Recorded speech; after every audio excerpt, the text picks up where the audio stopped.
Rossum's Universal Robots. By Karel Čapek.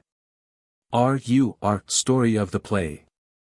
The play is laid on an island somewhere on our planet, and on this island is the central office of the factory of Rossum's Universal Robots. Robot is a Czech word meaning worker.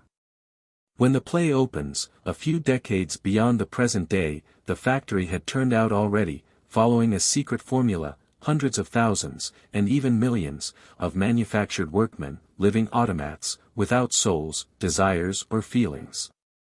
They are high-powered laborers, good for nothing but work. There are two grades, the unskilled and the skilled, and especially trained workmen are furnished on request. When Helena Glory, president of the Humanitarian League, comes to ascertain what can be done to improve the condition of those over-specialized creatures, Domin, the general manager of the factory, captures her heart and hand in the speediest courting on record in our theater. The last two acts take place 10 years later. Due to the desire of Helena to have the robots more like human beings, R.U.R. Gall, the head of the physiological and experimental departments, has secretly changed the formula, and while he has partially humanized only a few hundreds, there are enough to make ringleaders, and a world revolt of robots is underway. This, revolution is easily accomplished, as robots have long since been used when needed as soldiers and the robots far outnumber human beings. The rest of the play is magnificent melodrama, superbly portrayed, with the handful of human beings at bay while the unseen myriads of their own robots close in on them. The final scene is like Dunsany on a mammoth scale.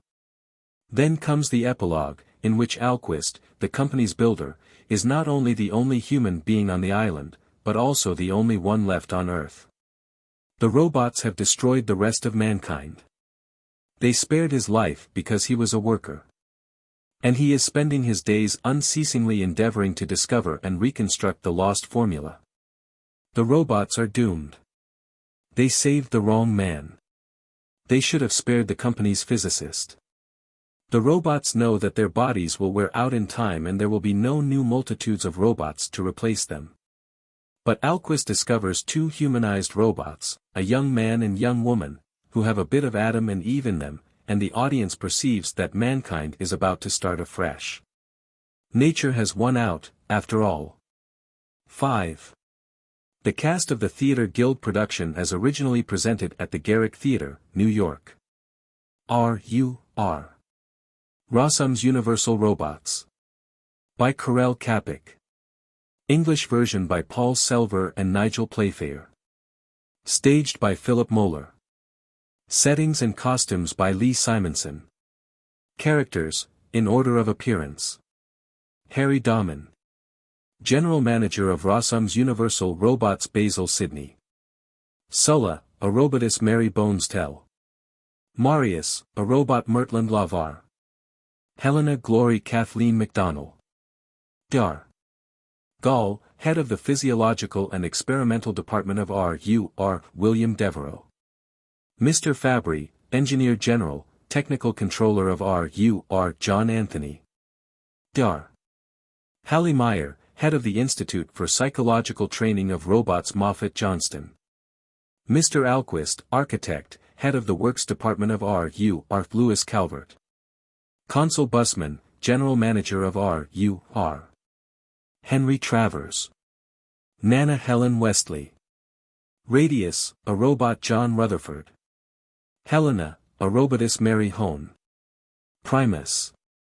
A robot John Roche. A servant Frederick Mark. First robot Domis Pluggy. Second robot Richard Coolidge. Third robot Bernard Savage. ACTI Central Office of the Factory of Rossum's Universal Robots. ACT-2 Helena's Drawing Room, 10 years later. Morning. 6.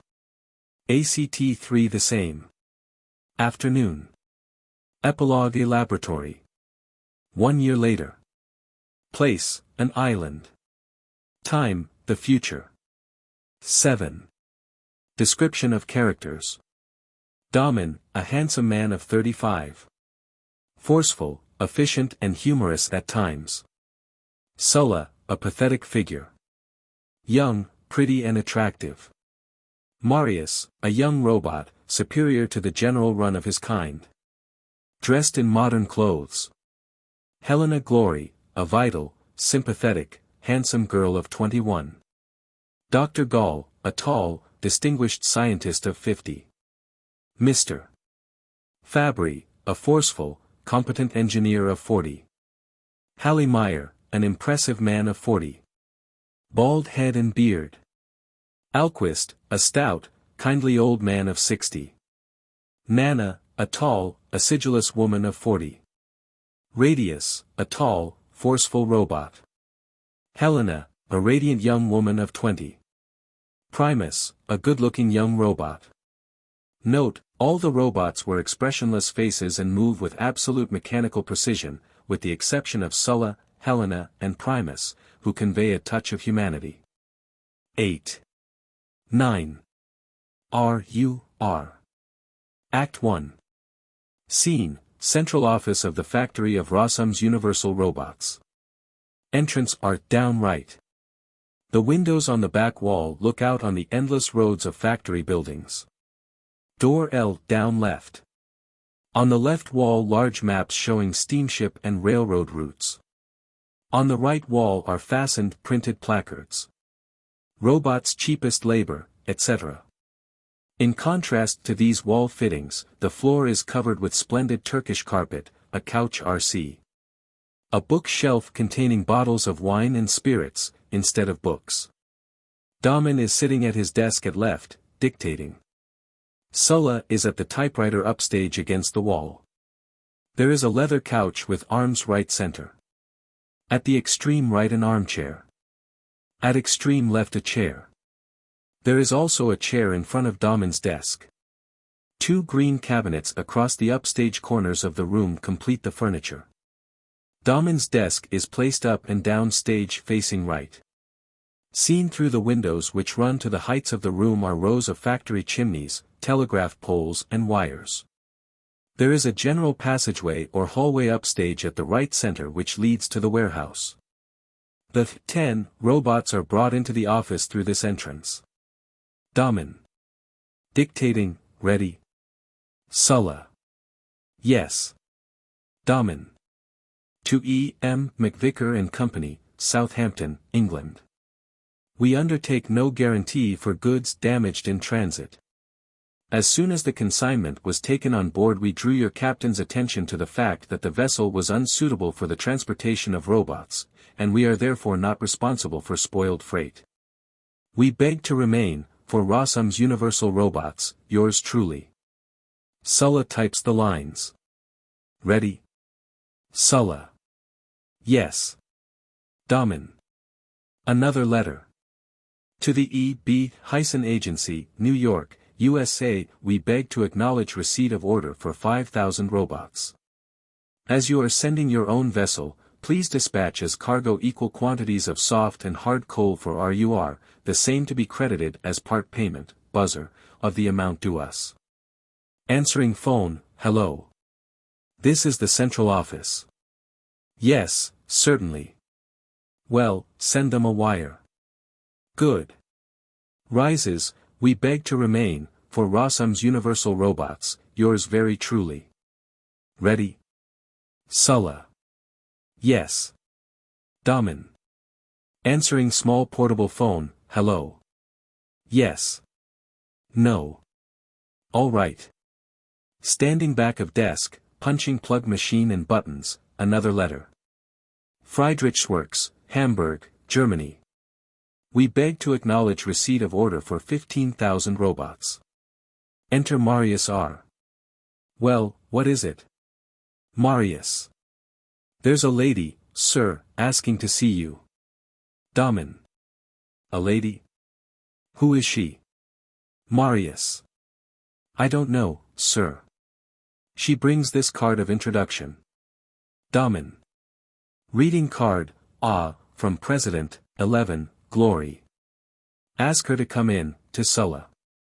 Crossing up to her desk, then back to his own, where did I leave off? Sulla. We beg to acknowledge receipt of order for 15,000 robots. Domin. 15,000. 15,000. Marius. At door R. Please step this way. Enter Helena. Exit Marius R. Helena. Crossing to desk, how do you do? Domin. How do you do? What can I do for you? Helena. You are Mr. Domin, the general manager. Domin. I am. Helena. I have come. Domin. With President Glory's card. That is quite sufficient. Helena. President Glory is my father. I am Helena Glory. Domin. Please sit down. Sulla, you may go. Exit Sulla L. Sitting down L. Of desk, how can I be of service to you, Miss Glory? Helena. I have come, sits R. Of desk. Domin. To have a look at our famous works where people are manufactured. Like all visitors. Well, there is no objection. Helena. I thought it was forbidden to. Domin. To enter the factory? Yes, of course. Everybody comes here with someone's visiting card, Miss Glory. Helena. And you show them. Domin. Only certain things. The manufacture of artificial people is a secret process. Helena. If you only knew how enormously that. Domin. Interests you. Europe's talking about nothing else. 12. Helena. Indignantly turning front, why don't you let me finish speaking? Domin. Dryer, I beg your pardon. Did you want to say something different? Helena. I only wanted to ask. Domin. Whether I could make a special exception in your case and show you our factory. Why, certainly, Miss Glory. Helena. How do you know I wanted to say that? Domin. They all do. But we shall consider it a special honor to show you more than we do the rest. Helena. Thank you. Domin. Standing, but you must agree not to divulge the least. Helena. Standing and giving him her hand, my word of honor. Domin. Thank you. Looking at her hand, won't you raise your veil? Helena. Of course. You want to see whether I'm a spy or not, I beg your pardon. Domin. Leaning forward, what is it? Helena. Would you mind releasing my hand? Domin. Releasing it, oh, I beg your pardon. Helena. Raising veil, how cautious you have to be here, don't you? Domin. Observing her with deep interest, why, yes. Of course, that is. Helena. But what is it? What's the matter? Domin. I'm remarkably pleased. Did you have a pleasant crossing? Helena. Yes. Domin. No difficulty. Helena. Why? Domin. What I mean to say is, you're so young. Helena. May we go straight into the factory? Domin. Yes. 22, I think. Helena. 22 what? 13. Domin. Years. Helena. 21. Why do you want to know? Domin. Well, because, as, sits on desk nearer her, you will make a long stay, won't you? Helena. Backing away R. That depends on how much of the factory you show me. Domin. Rises, crosses to her, oh, hang the factory. Oh, no, you shall see everything, Miss Glory. Indeed you shall. Won't you sit down? Takes her to couch RC. She sits. Offers her cigarette from case at end of sofa. She refuses. Helena. Thank you. Domin. But first would you like to hear the story of the invention? Helena. Yes, indeed. Domin. Crosses to L.C. Near desk. It was in the year 1920 that old Rossum, the great physiologist, who was then quite a young scientist, took himself to the distant island for the purpose of studying the ocean fauna. She is amused. On this occasion he attempted by chemical synthesis to imitate the living matter known as protoplasm until he suddenly discovered a substance which behaved exactly like living matter although its chemical composition was different. That was in the year 1932, exactly 440 years after the discovery of America. Phew. Helena. Do you know that by heart? Domin. Takes flowers from desk to her, yes. You see, physiology is not in my line. Shall I go on? Helena. Smelling flowers, yes, please. Domin. Center, and then, Miss Glory, old Rossum wrote the following among his chemical experiments: nature has found only one method of organizing living matter. There is, however, another method, more simple, flexible and rapid which has not yet occurred to nature at all.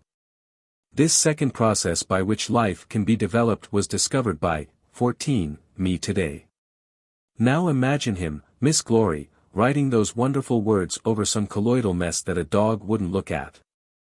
Imagine him sitting over a test tube and thinking how the whole tree of life would grow from him, how all animals would proceed from it, beginning with some sort of a beetle and ending with a man. A man of different substance from us. Miss Glory, that was a tremendous moment. Gets box of candy from desk and passes it to her. Helena. Well. Domin. As she speaks his portable phone lights up and he answers, well, hello, yes, no, I'm in conference. Don't disturb me. Helena. Well. Domin. Smile. Now, the thing was how to get the life out of the test tubes, and hasten development and form organs, bones and nerves, and so on, and find such substances as catalytics, enzymes, hormones in short, you understand. Helena. Not much, I'm afraid. Domin. Never mind. Leans over couch and fixes cushion for her back, there. You see, with the help of his tinctures he could make whatever he wanted. He could have produced a Medusa with the brain of Socrates or a worm 50 yards long, she laughs. He does also. Leans closer on couch, then straightens up again, but being without a grain of humor, he took into his head to make a vertebrate or perhaps a man. This artificial living matter of his had a raging thirst for life. It didn't mind being sewn or mixed together. That couldn't be done with natural albumin. And that's how he set about it. Helena. About what? Domin.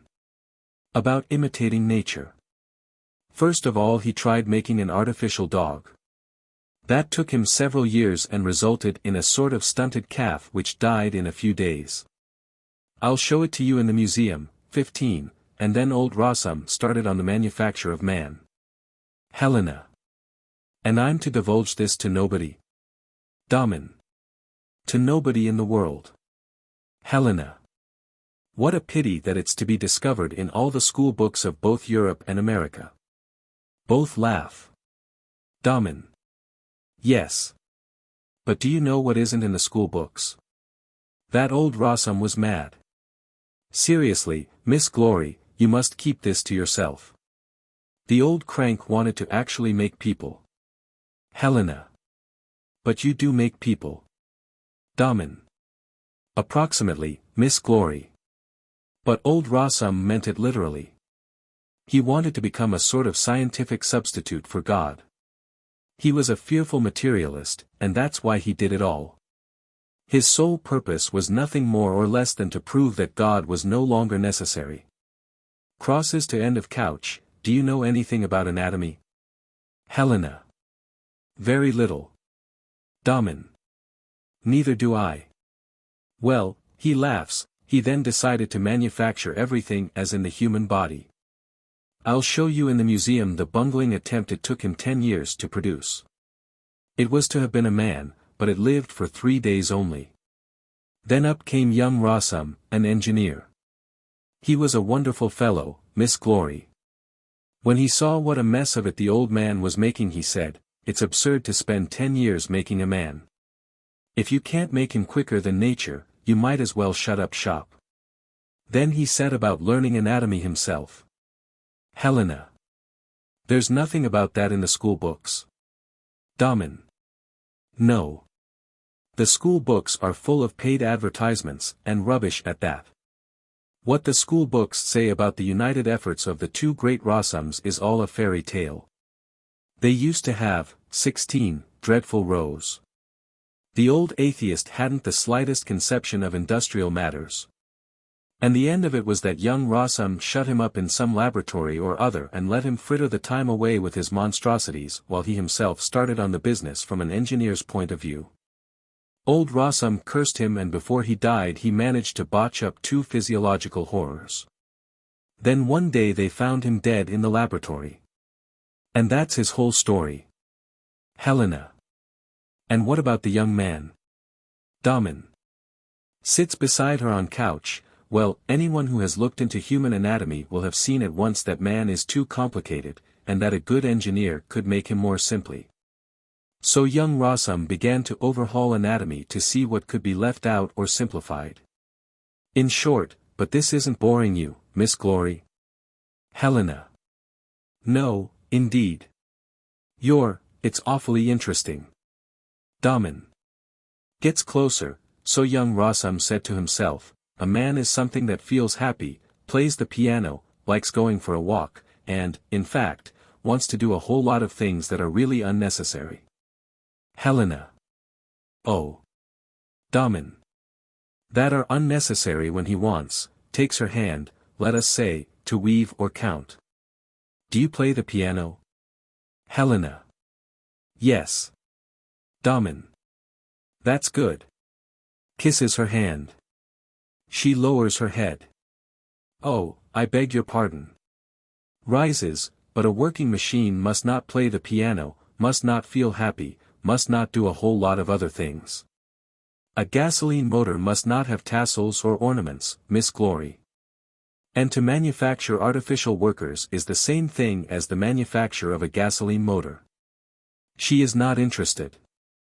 The process, 17, must be the simplest, and the product the best from a practical point of view. Sits beside her again. What sort of worker do you think is the best from a practical point of view? Helena. Absently, what? Looks at him. Domin. What sort of worker do you think is the best from a practical point of view? Helena.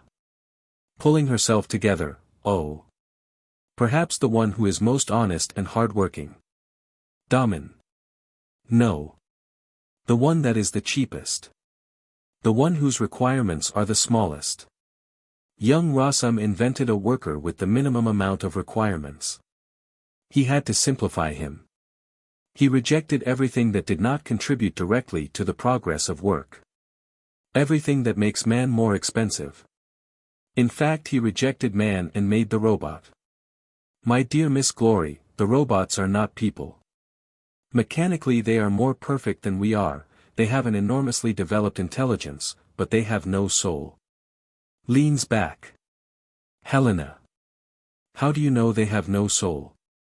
Domin. Have you ever seen what a robot looks like inside? Helena. No. Domin. Very neat, very simple.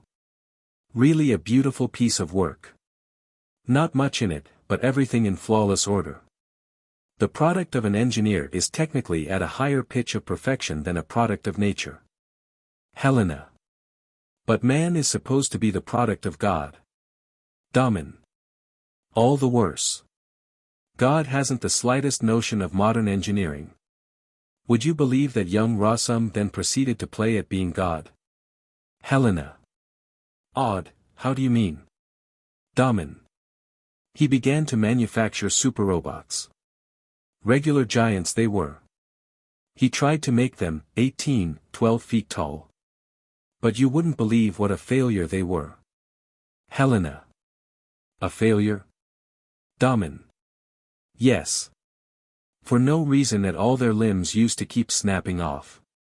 Evidently our planet is too small for giants. Now we only make robots of normal size and of very high-class human finish. Helena hands him flour, he puts it in buttonhole. I saw the first robots at home. The town council bought them engaged them for work. Domin. No. Bought them, Miss Glory. Robots are bought and sold. Helena. These were employed as street sweepers. I saw them sweeping. They were so strange and quiet. Domin. Rises, ROSSUM'S Universal Robot Factory doesn't produce a uniform brand of robots. We have robots of finer and coarser grades. The best will live about 20 years. Crosses to desk. Helena looks in her pocket mirror. He pushes button on desk. Helena. Then they die. Domin. Yes, they get used up. Enter Marius, Domin crosses to see. Marius, bring in samples of the manual labor robot. Exit Marius RC. I'll show you specimens of the two extremes. This first grade is comparatively inexpensive and is made in vast quantities. Marius re-enters RC with two manual labor robots. Marius is LC, robots RC, Domin at desk. Marius stands on tiptoes, touches head, feels arms, forehead of one of the robots. They come to a mechanical standstill. There you are, as powerful as a small tractor.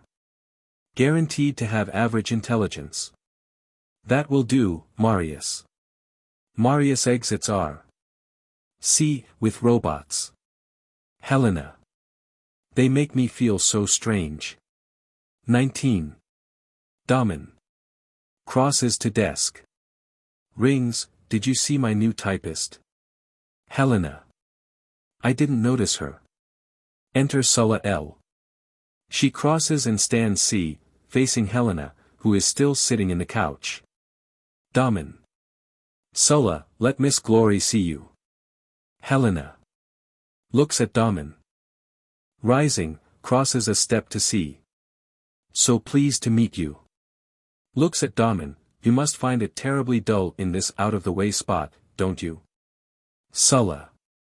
I don't know, Miss Glory. Helena. Where do you come from? Sulla. From the factory. Helena. Oh, were you born there? Sulla. I was made there. Helena. What? Looks first at Sulla, then at Domin. Domin. To Sulla, laughing, Sulla is a robot, best grade. Helena. Oh, I beg your pardon. Domin. Crosses to Sulla, Sulla isn't angry. See, Miss Glory, the kind of skin we make. Feel her face. Touches Sulla's face. Helena. Oh, no, no. Domin. Examining Sulla's hand, you wouldn't know that she's made of different material from us, would you? Turned round, Sulla. Sulla does so. Circles twice. Helena. Oh, stop, stop. Domin. Talk to Miss Glory, Sulla. Examines hair of Sulla. Sulla. Please sit down. Helena sits on couch. Did you have a pleasant crossing? Fixes her hair. Helena. Oh, yes, certainly. Sulla. Don't go back on the Amelia, Miss Glory, 20, the barometer is falling steadily. Wait for the Pennsylvania. That's a good powerful vessel. Domin. What's its speed? Sulla. 40 knots an hour. 50,000 tons. One of the latest vessels, Miss Glory. Helena. Thank you. Sulla. A crew of 1,500, Captain Harpy, 8 boilers. Domin. That'll do, Sulla. Now show us your knowledge of French. Helena. You know French? Sulla. Oui. Madam. I know 4 languages. I can write, dear sir, monsieur, girder her, tenny pain. Helena. Jumping up, crosses to Sulla, oh, that's absurd. Sulla isn't a robot. Sulla is a girl like me. Sulla, this is outrageous, why do you take part in such a hoax? Sulla. I am a robot. Helena. No, no, you are not telling the truth. She catches the amused expression on Domin's face, I know they have forced you to do it for an advertisement.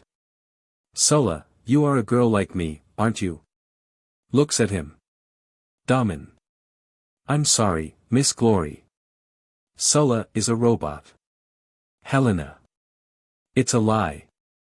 Domin. What? Pushes button on desk, well, then I must convince you. Enter Marius R.C. He stands just inside the door. Marius, take Sulla into the dissecting room, and tell them to open her up at once. Marius moves toward C. Helena. Where? Domin.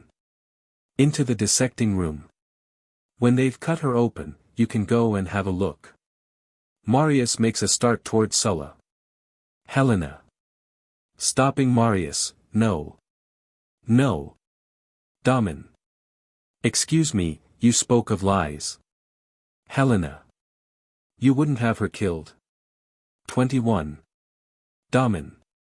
You can't kill machines. Sulla. Marius one step forward, one arm out. Sulla makes a move toward our door. Helena. Moves a step R. Don't be afraid, Sulla. I won't let you go. Tell me, my dear, takes her hand, are they always so cruel to you? You mustn't put up with it, Sulla. You mustn't. Sulla. I am a robot. Helena. That doesn't matter. Robots are just as good as we are. Sulla, you wouldn't let yourself be cut to pieces. Sulla. Yes. Hand away. Helena. Oh, you're not afraid of death, then? Sulla.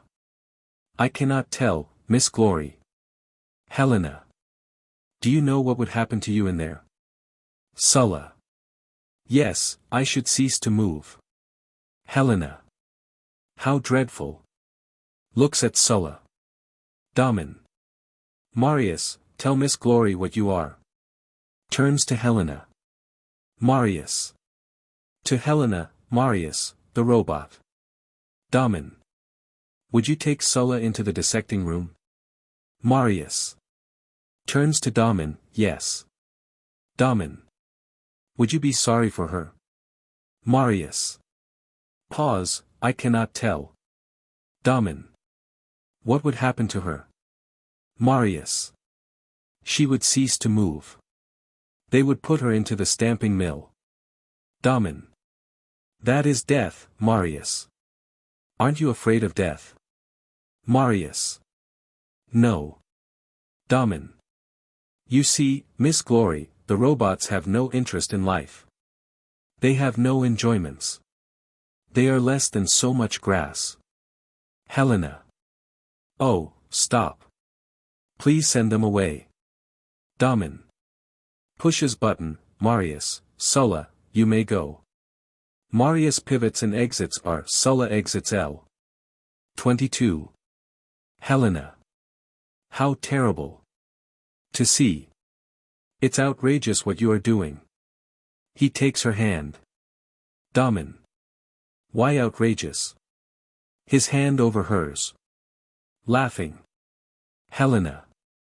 I don't know, but it is. Why do you call her Sulla? Domin. Isn't it a nice name?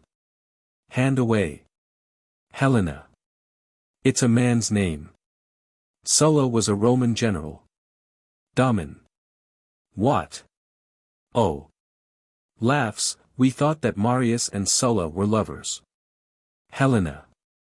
Indignantly, Marius and Sulla were generals and fought against each other in the year, I've forgotten now. Domin. Laughing, come here to the window. He goes to window C. Helena. What? Domin. Come here. She goes. Do you see anything? Takes her arm. She is on his R. Helena. Bricklayers. Domin. Robots. All our work people are robots. And down there, can you see anything? Helena. Some sort of office. Domin. A counting house. And in it. Helena. A lot of officials. Domin. Robots. All our officials are robots. And when you see the factory, noon whistle blows. She is scared, puts arm on Domin. He laughs, if we don't blow the whistle the robots won't stop working. In 2 hours I'll show you the kneading trough. Both come down stage. Helena is LC and Domin is RC, arm in arm. Helena. Kneading trough. Domin. The pestle for beating up the paste. In each one we mix the ingredients for 1,000 robots at one operation. Then there are the vats for the preparation of liver, brains, and so on. Then, 23, you will see the bone factory. After that I'll show you the spinning mill. Helena.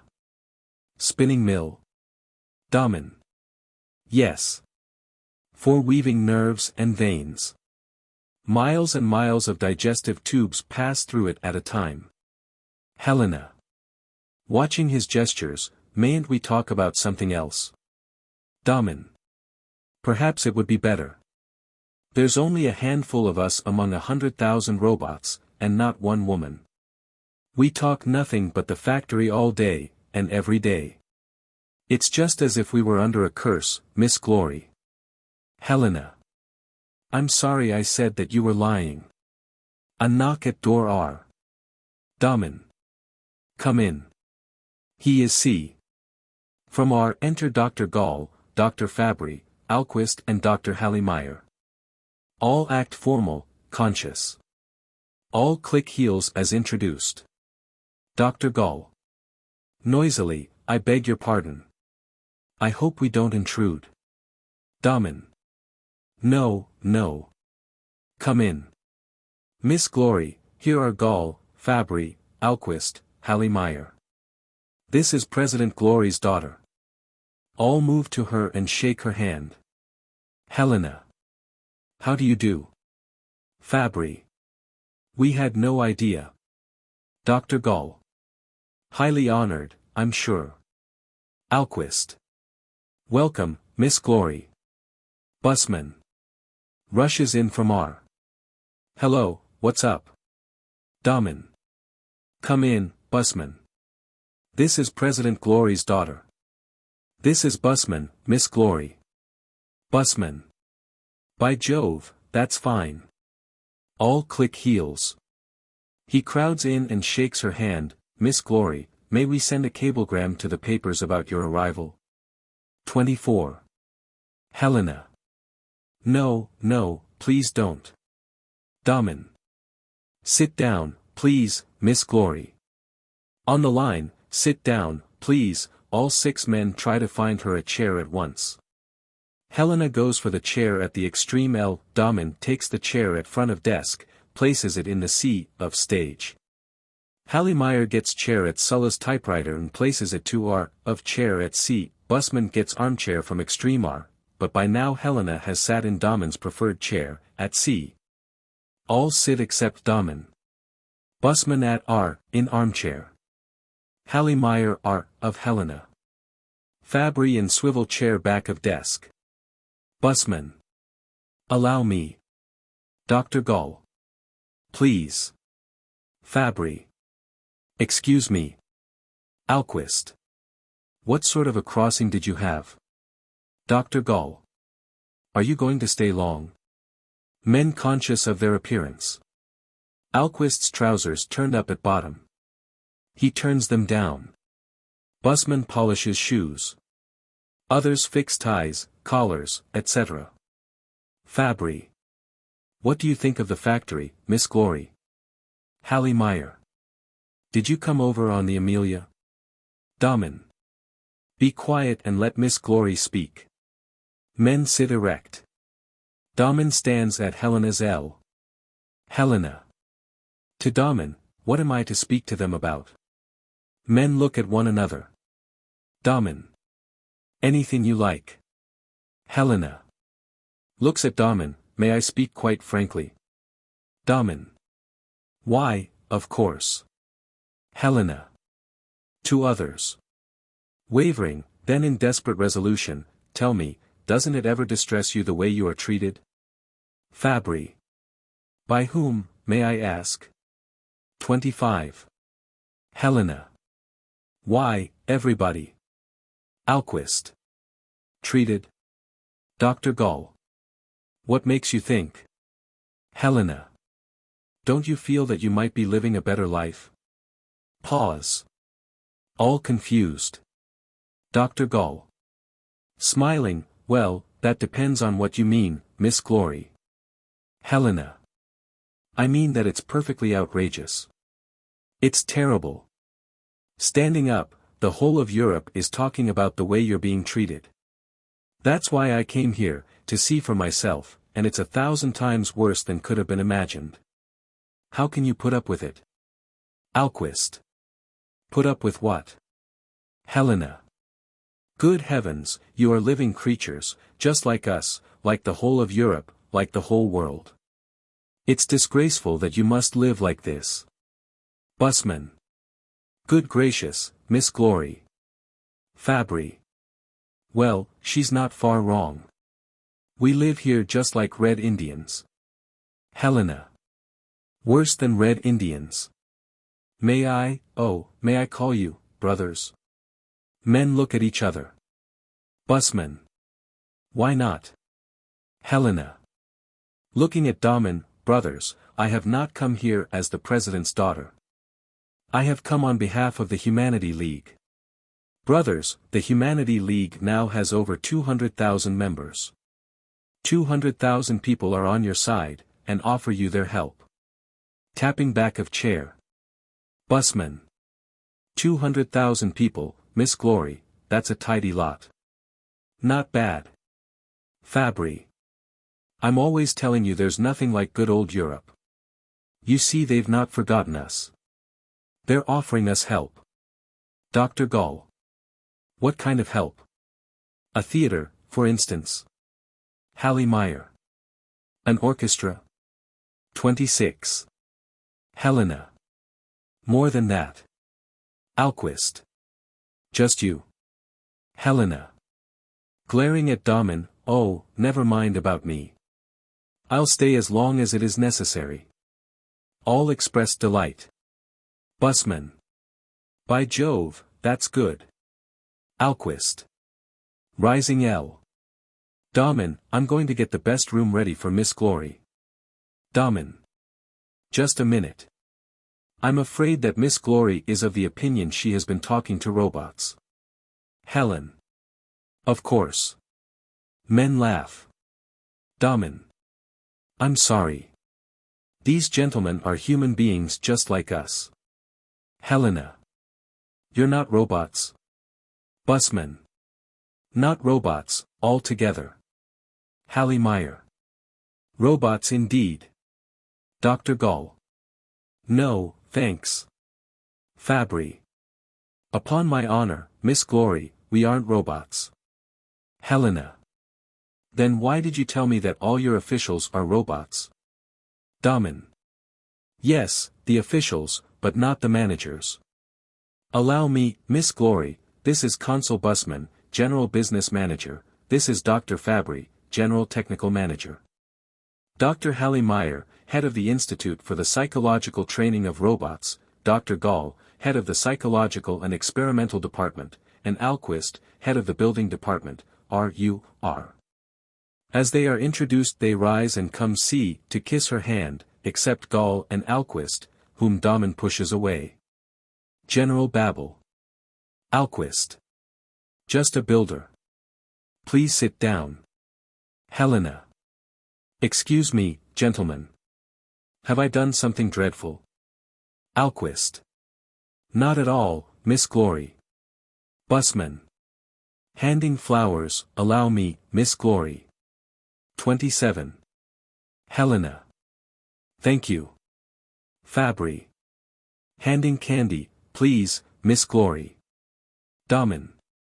Will you have a cigarette, Miss Glory? Helena. No, thank you. Domin.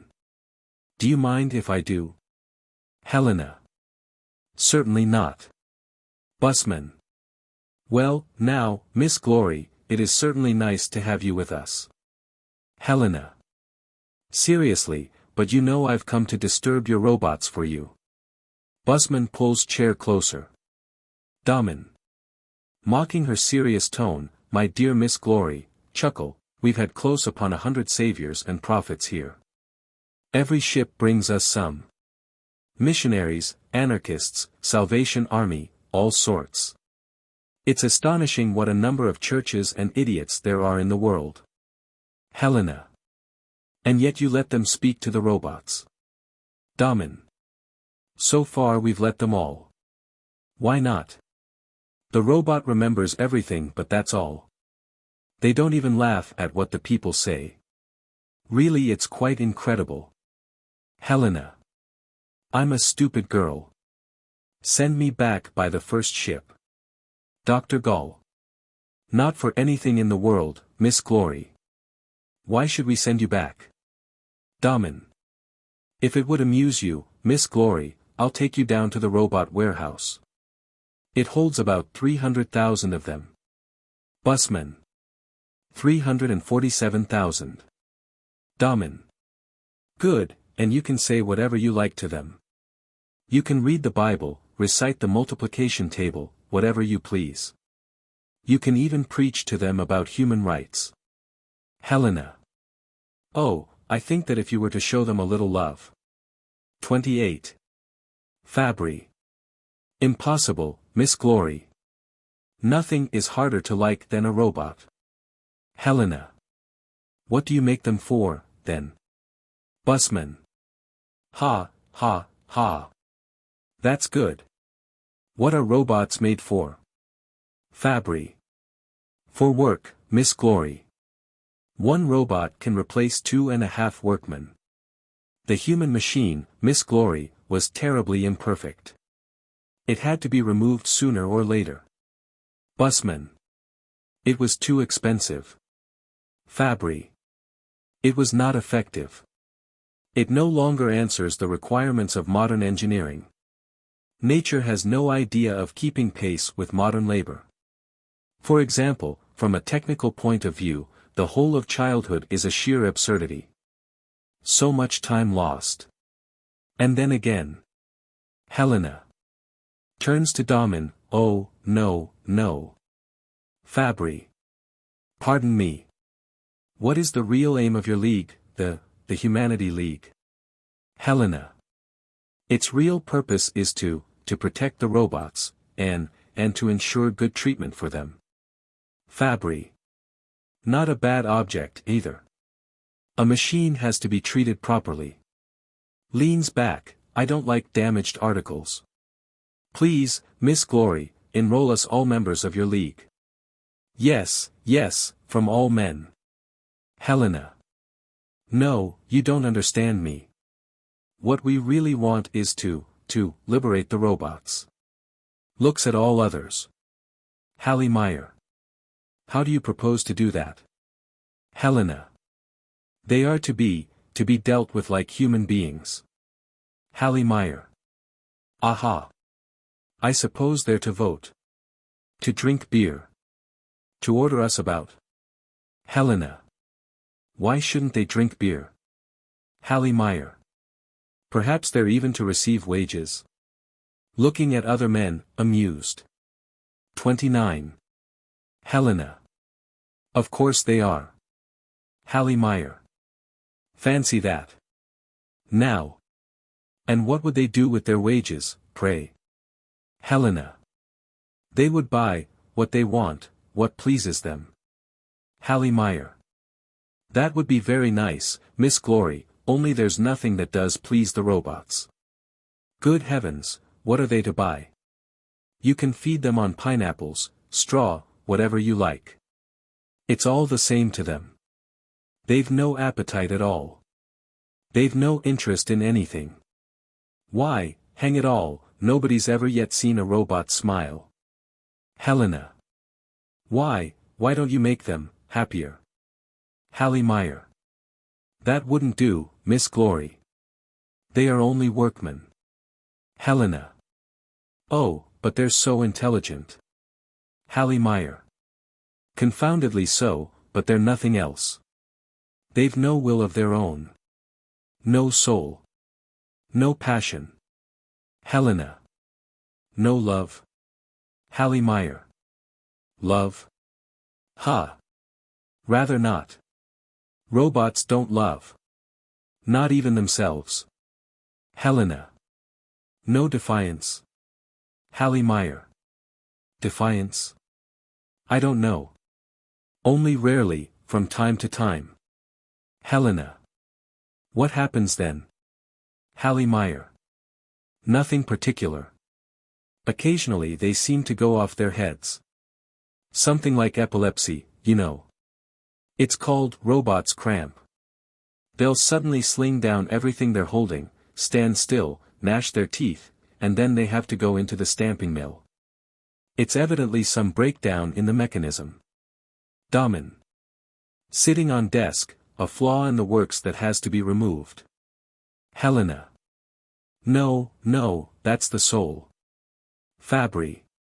Humorously, do you think that the soul, 30, first shows itself by a gnashing of teeth? Men chuckle. Helena. Perhaps it's just a sign that there's a struggle within. Perhaps it's a sort of revolt. Oh, if you could infuse them with it. Domin. That'll be remedied, Miss Glory. Dr. Gall is just making some experiments. Dr. Gall. Not with regard to that, Domin. At present I am making pain nerves. Helena. Pain nerves. Dr. Gall. Yes, the robots feel practically no bodily pain. You see, young Rossum provided them with too limited a nervous system. We must introduce suffering. Helena. Why do you want to cause them pain? Dr. Gall. For industrial reasons, Miss Glory. Sometimes a robot does damage to himself because it doesn't hurt him. He puts his hand into the machine, describes with gesture, breaks his finger, describes with gesture, smashes his head. It's all the same to him. We must provide them with pain. That's an automatic protection against damage. Helena. Will they be happier when they feel pain? Dr. Gall. On the contrary, but they will be more perfect from a technical point of view. Helena. Why don't you create a soul for them? Dr. Gall. That's not in our power. Fabry. That's not in our interest. Busman. That would increase the cost of production. Hang it all, my dear young lady, we turn them out at such a cheap rate, $150 each, fully dressed, and 15 years ago they cost $10,000. 5 years ago we used to buy the clothes for them. Today we have our own weaving mill, and now we even export cloth 5 times cheaper than other factories. What do you pay a yard for cloth, Miss Glory? 31. Helena. Looking at Domin, I don't really know. I've forgotten. Busman. Good gracious, and you want to found a humanity league. Men chuckle. It only costs a third now, Miss Glory. All prices are today a third of what they were and they'll fall still lower, like that. Helena. I don't understand. Busman. Why, bless you, Miss Glory, it means that the cost of labor has fallen. A robot, food and all, costs 3/4 of a cent per hour. Leans forward, that's mighty important, you know. All factories will go pop like chestnuts if they don't at once buy robots to lower the cost of production. Helena. And get rid of all their workmen. Busman. Of course. But in the meantime we've dumped 500,000 tropical robots down on the Argentine pampas to grow corn. Would you mind telling me how much you pay a pound for bread? Helena. I've no idea. All smile. Busman. Well, I'll tell you. It now costs 2 cents in good old Europe. A pound of bread for 2 cents, and the Humanity League, designates Helena, knows nothing about it. To men, Miss Glory, you don't realize that even that's too expensive. All men chuckle. Why, in 5 years' time I'll wager. Helena. What? Busman. That the cost of everything will be 1/10 of what it is today. Why, in 5 years we'll be up to our ears in corn and everything else. Alquist. Yes, and all the workers throughout the world will be unemployed. Domin. Seriously. Rises, yes, Alquist, they will. Yes, Miss Glory, they will. But in 10 years ROSSUM'S universal robots will produce so much corn, so much cloth, so much everything that things will be, 32, practically without price. There will be no poverty. All work will be done by living machines. Everybody will be free from worry and liberated from the degradation of labor. Everybody will live only to perfect himself. Helena. Will he? Domin. Of course. It's bound to happen. Then the servitude of man to man and the enslavement of man to matter will cease. Nobody will get bread at the cost of life and hatred. The robots will wash the feet of the beggar and prepare a bed for him in his house. Alquist. Domin, what you say sounds too much like paradise. There was something good in service and something great in humility. There was some kind of virtue in toil and weariness. Domin. Perhaps, but we cannot reckon with what is lost when we start out to transform the world. Man shall be free and supreme, he shall have no other aim, no other labor, no other care than to perfect himself. He shall serve neither matter nor man. He will not be a machine and a device for production. He will be Lord of creation. Busman. Amen. Fabry. So be it. Helena. Rises, you have bewildered me. I should like to believe this. Dr. Gall. You are younger than we are, Miss Glory. You will live to see it. Hallie Meyer. True. Looking around, don't you think Miss Glory might lunch with us? All men rise. Dr. Gall. Of course. Domin, ask her on behalf of us all. Domin. Miss Glory, will you do us the honor? Helena. When you know why I've come. Fabry. For the League of Humanity, Miss Glory. Helena.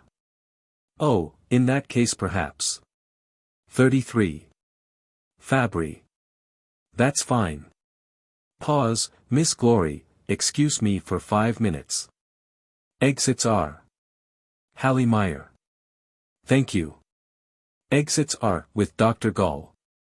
Busman. Whispering, I'll be back soon. Beckoning to Alquist, they exit. Alquist. Starts, stops, then to Helena, then to door, I'll be back in exactly 5 minutes. Exits R. Helena. What have they all gone for? Domin. To cook, Miss Glory. On her L. Helena. To cook what? Domin. Lunch. They laugh, takes her hand, the robots do our cooking for us and as they've no taste it's not altogether, she laughs. Hallie Meyer is awfully good at grills and Gall can make any kind of sauce, and Busman knows all about omelets. Helena. What a feast. And what's the specialty of Mr., your builder? Domin. Alquist. Nothing. He only lays the table. And Fabry will get together a little fruit. Our cuisine is very modest, Miss Glory. Helena. Thoughtfully, I wanted to ask you something. Domin. And I wanted to ask you something too, they'll be back in 5 minutes. Looks at door R. Helena. What did you want to ask me? Sit C. Domin. Excuse me, you asked first. Sits L of her. Helena. Perhaps it's silly of me, but why do you manufacture female robots when? Domin. When sex means nothing to them? Helena. Yes. Domin. There's a certain demand for them, you see. Servants, saleswomen, stenographers. People are used to it. Helena. But tell me, are the robots male and female, mutually, completely without? Domin. Completely indifferent to each other, Miss, 34, Glory. There's no sign of any affection between them. Helena. Oh, that's terrible. Domin. Why? Helena. It's so unnatural. One doesn't know whether to be disgusted or to hate them, or perhaps. Domin. To pity them. Smiles. Helena. That's more like it. What did you want to ask me? Domin. I should like to ask you, Miss Helena, if you will marry me. Helena. What? Rises. Domin. Will you be my wife? Rises. Helena. No. The idea. Domin. To her, looking at his watch, another 3 minutes. If you don't marry me you'll have to marry one of the other 5. Helena. But why should I? Domin.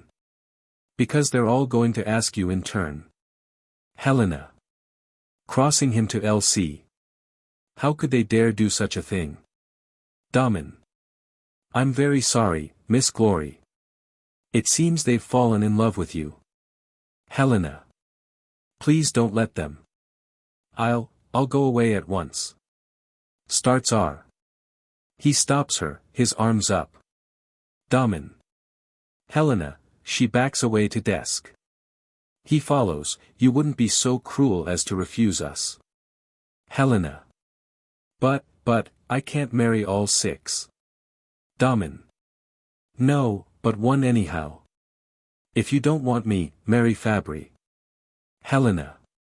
I won't. Domin. Ah. Dr. Gall. Helena. I don't want any of you. Domin. Another 2 minutes. Pleading. Looking at watch. 35. Helena. I think you'd marry any woman who came here. Domin. Plenty of them have come, Helena. Helena. Laughing, young. Domin. Yes. Helena. Why didn't you marry one of them? Domin. Because I didn't lose my head. Until today, then as soon as you lifted your veil, Helena turns her head away. Another minute. Worn curtain. Helena. But I don't want you, I tell you. Domin. Laying both hands on her shoulder, 1 more minute. Now you either have to look me straight in the eye and say, no, violently, and then I leave you alone, or, Helena looks at him. He takes hands away. She takes his hand again. Helena. Turning her head away, you're mad. Domin. A man has to be a bit mad, Helena. That's the best thing about him. He draws her to him. Helena. Not meaning it, you are. Domin. Well.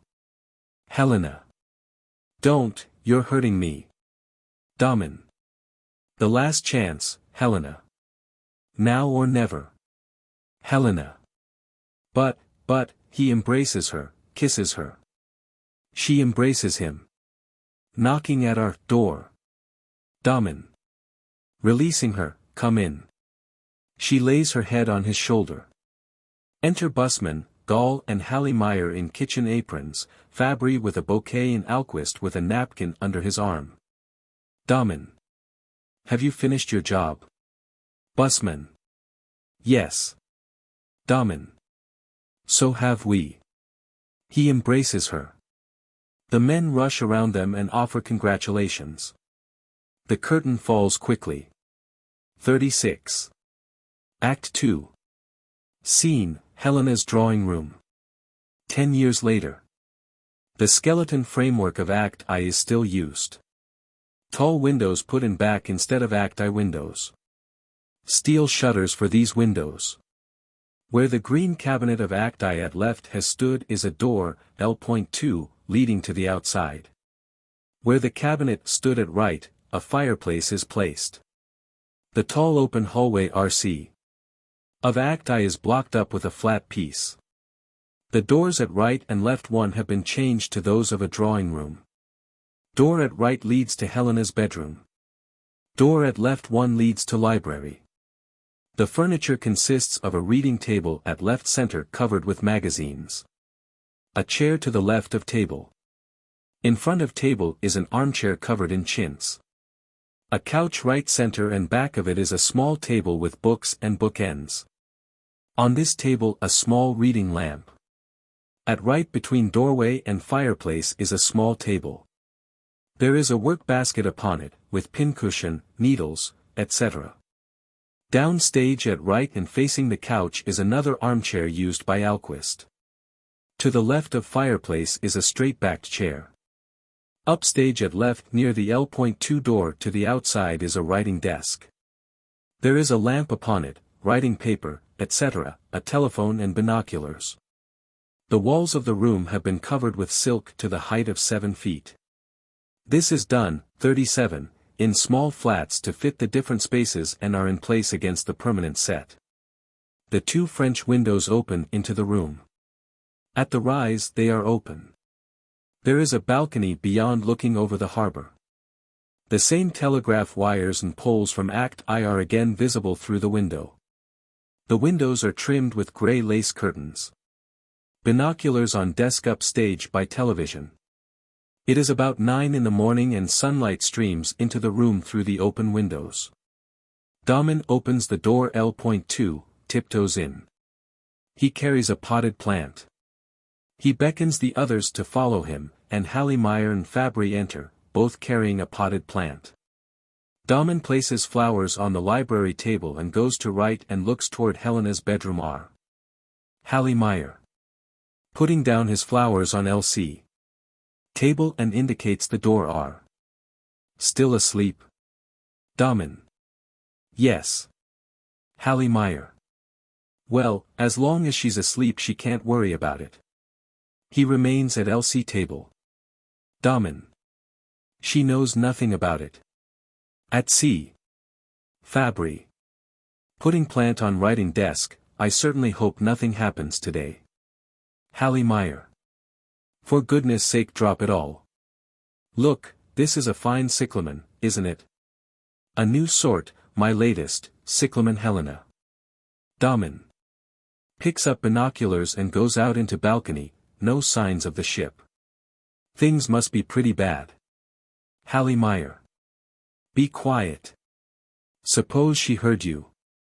Domin. Coming into room, puts glasses on desk. Well, anyway the Ultimus arrived just in time. Fabry. You really think that today? 38. Domin. I don't know. He crosses to L.C. table, aren't the flowers fine? Hallemeyer. Fondle's flowers, these are my primroses. And this is my new jasmine. I've discovered a wonderful way of developing flowers quickly. Splendid varieties, too. Next year I'll be developing marvelous ones. Domin. What next year? Fabry. I'd give a good deal to know what's happening at Haverwith. Helena. Off R. Nana. Domin. Keep quiet. She's awake. Out you go. All go out on tiptoe through L.2 door. Enter Nana L.1. Helena. Calling from R. Nana. Nana. Horrid mess. Pack of heathens. If I had my say, I'd. Helena. Backwards in the doorway from R. Nana, come and do up my dress. Nana. I'm coming. So you're up at last. Fastening Helena's dress, my gracious, what brutes. Helena. Who? Turning. Nana. If you want to turn around, then turn around, but I shan't fasten you up. Helena. Turns back, what are you grumbling about now? Nana. These dreadful creatures, these heathens. Helena. Turning toward Nana again, the robots. Nana. I wouldn't even call them by name. Helena. What's happened? Nana. Another of them here has caught it. He began to smash up the statues and pictures in the drawing room, gnashed his teeth, foamed at the mouth. Worse than an animal. Helena. Which of them caught it? Nana. The one, well, he hasn't got any Christian name. The one in charge of the library. 39. Helena. Radius. Nana. That's him. My goodness, I'm scared of them. A spider doesn't scare me as much as them. Helena. But Nana, I'm surprised you're not sorry for them. Nana. Why, you're scared of them too. You know you are. Why else did you bring me here? Helena. I'm not scared, really I'm not, Nana. I'm only sorry for them. Nana. You're scared. Nobody could help being scared. Why, the dog's scared of them. He won't take a scrap of meat out of their hands. He draws in his tail and howls when he knows they're about. Helena. The dog has no sense. Nana. He's better than them, and he knows it. Even the horse shies when he meets them. They don't have any young, and a dog has young, everyone has young. Helena. Turning back, please fasten up my dress, Nana. Nana. I say it's against God's will to. Helena. What is it that smells so nice? Nana. Flowers. Helena. What for? Nana. Now you can turn around. Helena. Turns, crosses to see. Oh, aren't they lovely? Look, Nana. What's happening today? Nana. It ought to be the end of the world. Enter Domin L.2. He crosses down front of table L. C. Helena. Crosses to him, oh, hello, Harry. Nana turns up stage to L. Harry, why all these flowers? Domin. Guess. This scene is played down in front of LC table. Helena. Well, it's not my birthday. Domin. Better than that. Helena. I don't know. Tell me. 40. Domin. It's 10 years ago today since you came here. Helena. 10 years. Today. Why, they embrace. Nana. Muttering, I'm off. She exits L.1. Helena. Fancy you remembering. Domin. I'm really ashamed, Helena. I didn't. Helena. But you. Domin. They remembered. Helena. Who? Domin.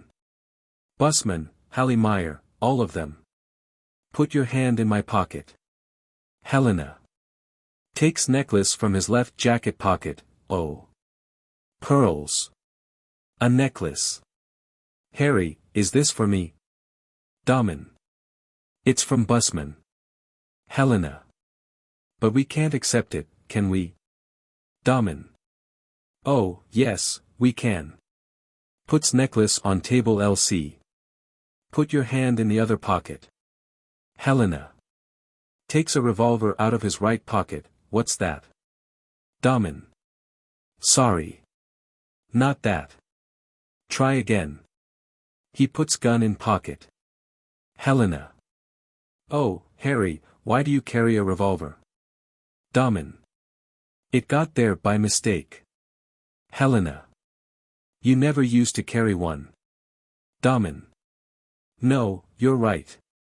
Indicates breast pocket, there, that's the pocket. Helena.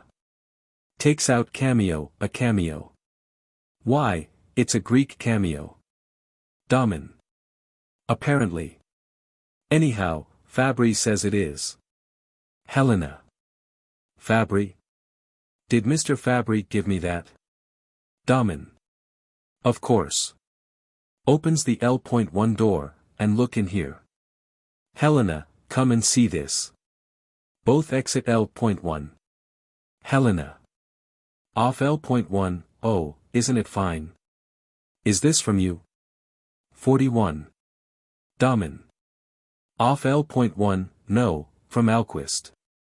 And there's another on the piano. Helena. This must be from you.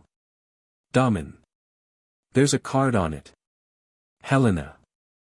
From Dr. Gall. Reappearing in L. One doorway, oh, Harry, I feel embarrassed at so much kindness. Domin. Enters to R of table LC. Come here. This is what Hallie Meyer brought you. Helena. To up L of desk, these beautiful flowers. Domin. Yes. It's a new kind. Cyclamen. Helena. He grew them in honor of you. They are almost as beautiful as you. Helena. Kissing him, Harry, why do they all? Domin. They're awfully fond of you. I'm afraid that my present is a little, look out of the window. Crosses to window and beckons to her. Helena. Where? They go out into the balcony. Domin. Into the harbor. Helena. There's a new ship. Domin. That's your ship. Helena. Mine. How do you mean? Domin. R. For you to take trips in, for your amusement. Helena. L. Harry, that's a gunboat. Domin. A gunboat? What are you thinking of? It's only a little bigger and more solid than most ships. Helena. Yes, but with guns. Domin. Oh, yes, with a few guns. You'll travel like a queen, Helena. Helena. What's the meaning of it? Has anything happened? Domin. Good heavens, no. I say, try these pearls. Crosses to R of table LC. Helena. Harry, have you had bad news? 42. Domin. On the contrary, no letters have arrived for a whole week. Helena. Nor telegrams. Coming into the room C. Domin. Nor telegrams. Helena. What does that mean? Domin. Holidays for us. We all sit in the office with our feet on the table and take a nap. No letters, no telegrams. Glorious. Helena. Then you'll stay with me today? Domin. Certainly. Embraces her, that is, we will see. Do you remember 10 years ago today? Crosses to L. Of table LC. Miss Glory, it's a great honor to welcome you. They assumed the same positions as when they first met 10 years before in Domin's office. Helena. To table, oh, Mr. Manager, I'm so interested in your factory. She sits of table. Domin. I'm sorry, Miss Glory, it's strictly forbidden. The manufacture of artificial people is a secret. Helena. But to oblige the young lady who has come a long way. Domin. Leans on table, certainly, Miss Glory. I have no secrets from you. Helena. Are you sure, Harry? Leaning on desk, seriously, his right hand on hers. Domin. Yes. They gradually draw apart. Helena. But I warn you, sir, this young lady intends to do terrible things. Domin. Good gracious, Miss Glory. Perhaps she doesn't want to marry me. Helena. Heaven forbid. She never dreamt of such a thing. But she came here intending to stir up a revolt among your robots. Domin. A revolt of the robots. Helena. Low voice, Harry, what's the matter with you? 43. Domin. Laughing it off, a revolt of the robots, that's a fine idea. Crosses to back of table. She watches him suspiciously. Miss Glory, it would be easier for you to cause bolts and screws to rebel than our robots. You know, Helena, you're wonderful. You've turned the hearts of us all. Sits on table. Helena. Oh, I was fearfully impressed by you all then. You were all so sure of yourselves, so strong. I seemed like a tiny little girl who had lost her way among. Domin. What? Helena. Front, among huge trees. All my feelings were so trifling compared with your self-confidence. And in all these years I've never lost this anxiety. But you've never felt the least misgiving, not even when everything went wrong. Domin. What went wrong? Helena. Your plans. You remember, Harry, when the workmen in America revolted against the robots and smashed them up, and when the people gave the robots firearms against the rebels. And then when the governments turned the robots into soldiers, and there were so many wars. Domin. Getting up and walking about, we foresaw that, Helena. A round table to R.C. You see, these are only passing troubles which are bound to happen before the new conditions are established. Walking up and down, standing at center. Helena. You were all so powerful, so overwhelming. The whole world bowed down before you. Rising, oh, Harry. Crosses to him. Domin. What is it? Helena. Close the factory and let's go away. All of us. Domin. I say, what's the meaning of this? Helena. I don't know. But can't we go away? Domin. Impossible, Helena. That is, at this particular moment. 44. Helena. At once, Harry. I'm so frightened. Domin. Takes her, about what, Helena? Helena. It's as if something was falling on top of us, and couldn't be stopped. Oh, take us all away from here. We'll find a place in the world where there's no one else. Alquist will build us a house, and then we'll begin life all over again. The telephone rings. Domin. Crosses to telephone on desk up L. Excuse me. Hello, yes, what? I'll be there at once. Fabry is calling me, my dear. Crosses L. Helena. Tell me, she rushes up to him. Domin. Yes, when I come back. Don't go out of the house, dear. Exits L.2. Helena. He won't tell me. Nana brings in a water carafe from L.1. Nana, find me the latest newspapers. Quickly. Look in Mr. Domin's bedroom. Nana. All right. Crosses R. He leaves them all over the place. That's how they get crumpled up. Continues muttering. Exits R. Helena. Looking through binoculars at the harbor, that's a warship. ULTA, Ultimus. They're loading. Nana. Enters R, with newspapers, here they are. See how they're crumpled up. Helena. Crosses down, they're old ones. A week old. Drops papers. Both at front of couch. Nana sits R, of table. Elsie puts on spectacles. Reads the newspapers. Something's happening, Nana. Nana. Very likely. It always does. Spelling out the words, WR in BLKNS. Is that far off? Helena. Oh, don't read it. It's always the same. Always wars. Sits on couch. Nana. What else do you expect? Why do you keep selling thousands and thousands of these heathens as soldiers? Helena. I suppose it can't be helped, Nana. We, 45, can't know, Domin can't know what they're to be used for. When an order comes for them he must just send them. Nana. He shouldn't make them. Reading from newspaper, the robot soldiers spare nobody in the OCCPIED territory. They have assassinated over 700,000 citizens. Citizens, if you please. Helena. Rises and crosses and takes paper, it can't be. Let me see.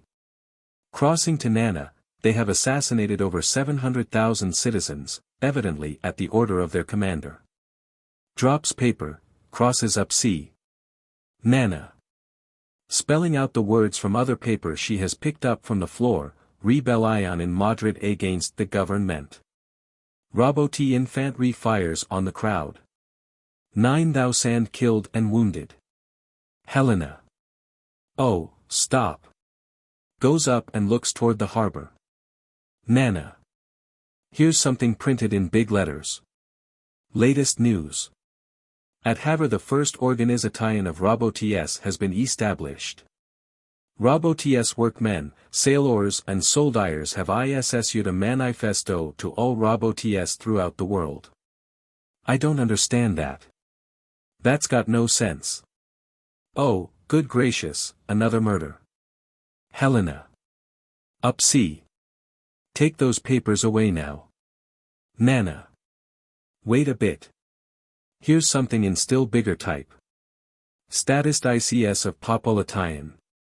What's that? Helena. Coming down to Nana, let me see. Reads, during the past week there has again not been a single birth recorded. Nana. What's the meaning of that? Drops paper.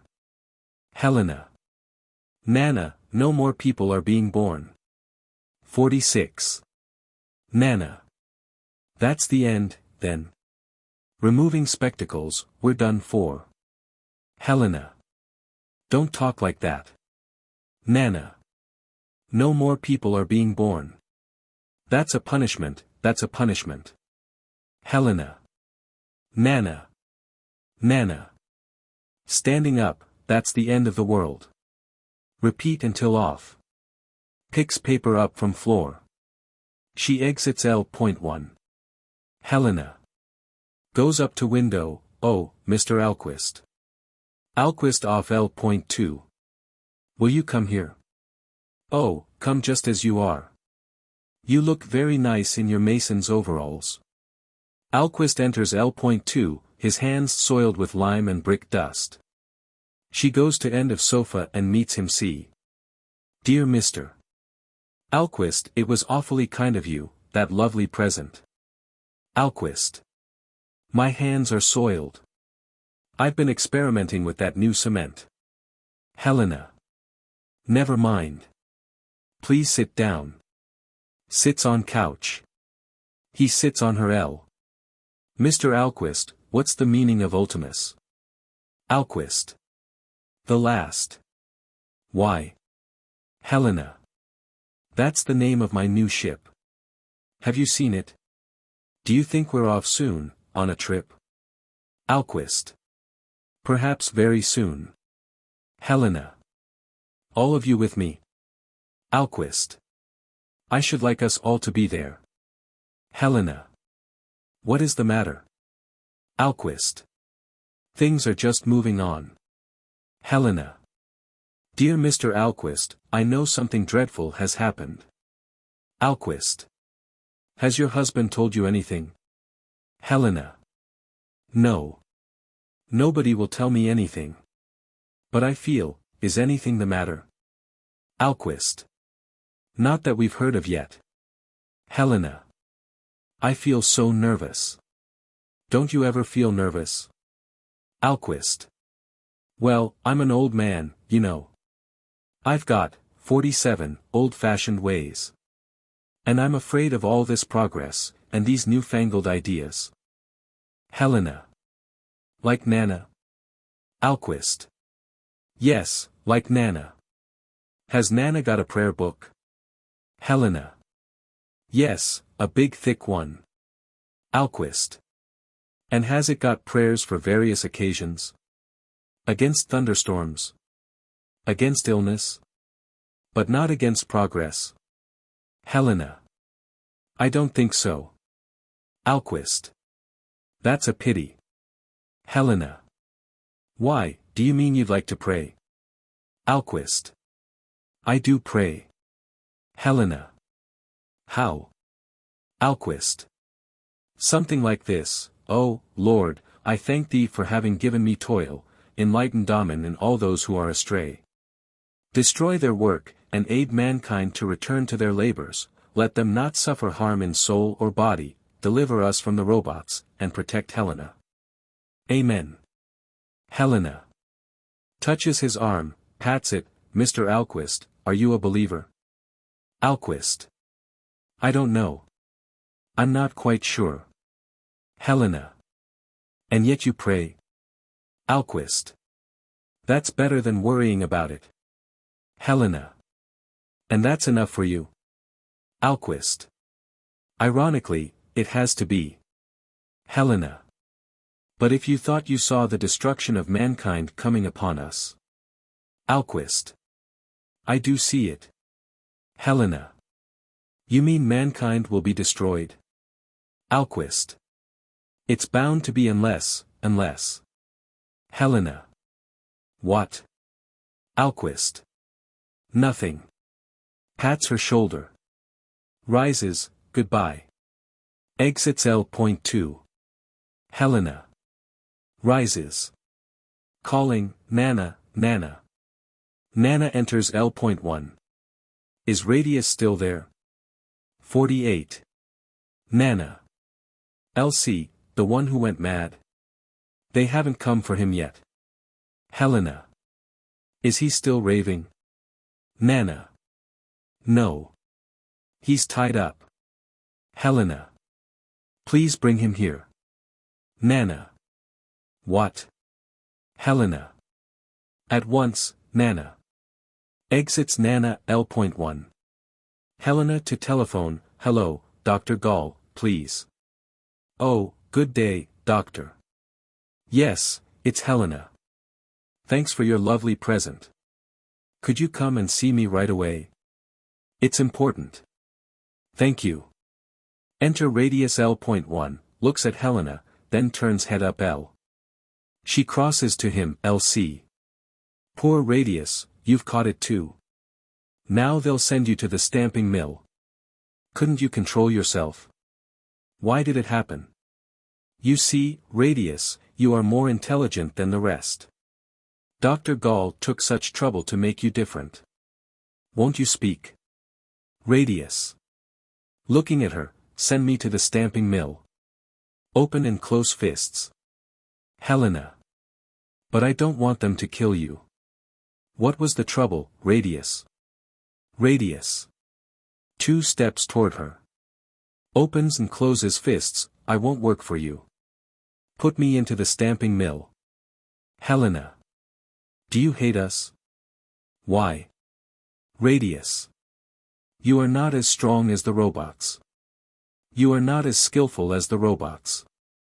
The robots can do everything. You only give orders. You do nothing but talk. Helena. But someone must give orders. Radius. I don't want a master. I know everything for myself. Helena. Radius.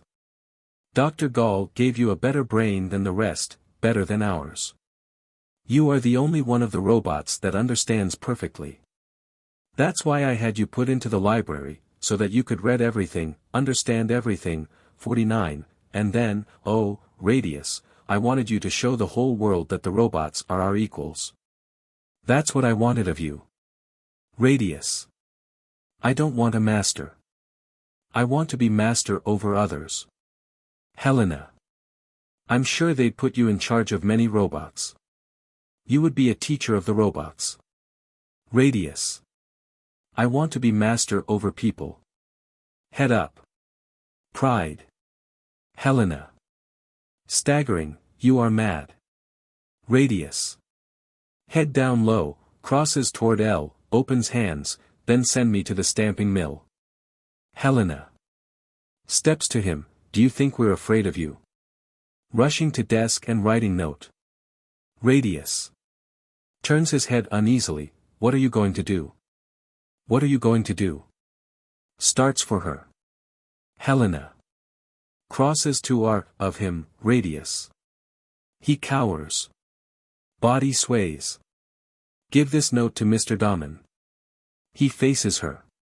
It asks them not to send you to the stamping mill. I'm sorry you hate us so. Dr. Gall. Enters L.2, goes to C, upstage, you wanted me. Helena. Backs away, it's about Radius, doctor. He had an attack this morning. He smashed the statues downstairs. Dr. Gall. Looks at him, what a pity to lose him. At C. Helena. Radius isn't going to be put into the stamping mill. Stands to the R, of Gall. Dr. Gall. But every robot after he has had an attack, it's a strict order. Helena. No matter, Radius isn't going, if I can prevent it. Dr. Gall. But I warn you. It's dangerous. Come here to the window, my good fellow. Let's have a look. Please give me a needle or a pin. Crosses up, 50, R, Radius follows. Helena gets a needle from work basket on table R. Helena. What for? Dr. Gall. A test. Helena gives him the needle. Gall crosses up to Radius, who faces him. Sticks it into his hand and Radius gives a violent start. Gently, gently. Opens the jacket of Radius and puts his ear to his heart. Radius, you are going into the stamping mill, do you understand? There they'll kill you, takes glasses off and cleans them, and grind you to powder. Radius opens hands and fingers. That's terribly painful. It will make you scream aloud. Opens Radius's eye. Radius trembles. Helena. Doctor, standing near couch. Dr. Gall. No, no, Radius, I was wrong. I forgot that Madame Domin has put in a good word for you, and you'll be left off. Listens to heart, ah, that does make a difference. Radius relaxes. Again listens to his heart for a reaction, all right, you can go. Radius. You do unnecessary things, exit Radius L.2. Dr. Gall. Speaks to her, very concerned, reaction of the pupils, increase of sensitiveness. It wasn't an attack characteristic of the robots. Helena. What was it, then? Sits in couch. Dr. Gall. See. Heaven knows. Stubbornness, anger, or revolt, I don't know. And his heart, too. Helena. What? Dr. Gall. It was fluttering with nervousness like a human heart. He was all in a sweat with fear, and, do you know, I don't believe the rascal is a robot at all any longer. Helena. Doctor, has Radius a soul? Dr. Gall. Over to couch, he's got something nasty. Helena. If you knew how he hates us. Oh, Doctor, 51, are all your robots like that? All the new ones that you began to make in a different way? She invites him to sit beside her. He sits. Dr. Gall. Well, some are more sensitive than others. They're all more human beings than ROSSUM'S robots were. Helena. Perhaps this hatred is more like human beings, too? Dr. Gall. That too is progress. Helena. What became of the girl you made, the one who was most like us? Dr. Gall. Your favorite. I kept her. She's lovely, but stupid. No good for work. Helena. But she's so beautiful. Dr. Gall. I called her Helena. I wanted her to resemble you. She is a failure. Helena. In what way? Dr. Gall. She goes about as if in a dream, remote and listless. She's without life. I watch and wait for a miracle to happen. Sometimes I think to myself, if you were to wake up only for a moment you would kill me for having made you. Helena. And yet you go on making robots. Why are no more children being born? Dr. Gall. We don't know. Helena. Oh, but you must. Tell me. Dr. Gall. You see, so many robots are being manufactured that people are becoming superfluous. Man is really a survival, but that he should die out, after a paltry 30 years of competition, that's the awful part of it. You might almost think that nature was offended at the manufacture of the robots, but we still have old ROSSUM'S manuscript. Helena. Yes. In that strong box. Dr. Gall. We go on using it and making robots. All the universities are sending in long petitions to restrict their production.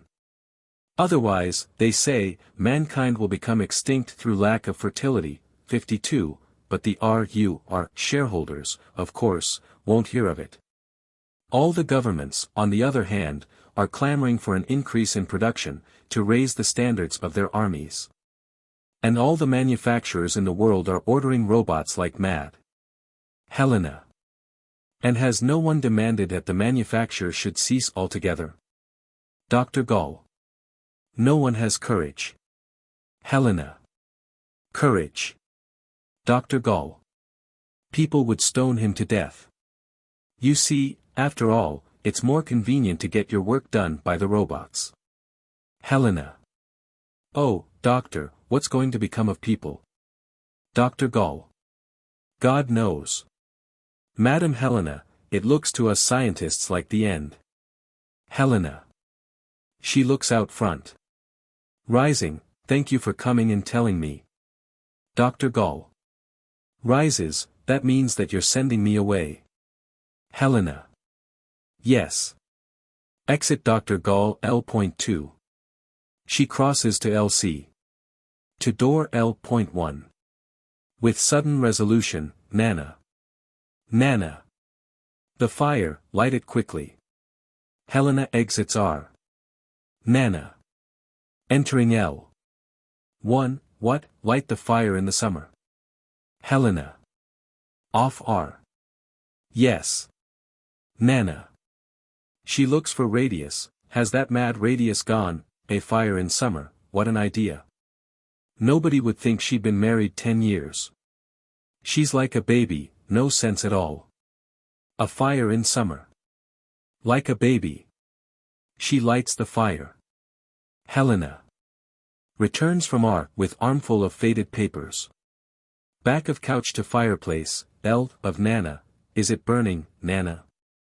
All this has got to be burned. Nana. What's that? Helena. Old papers, fearfully old. Nana, shall I burn them? Nana. Are they any use? 53. Helena. No. Nana. Well, then, burn them. Helena. Throwing the first sheet on the fire, what would you say, Nana, if this was money and a lot of money? And if it was an invention, the greatest invention in the world? Nana. Art of fireplace, I'd say burn it. All these newfangled things are an offense to the Lord. It's downright wickedness. Wanting to improve the world after he has made it. Helena. Look how they curl up. As if they were alive.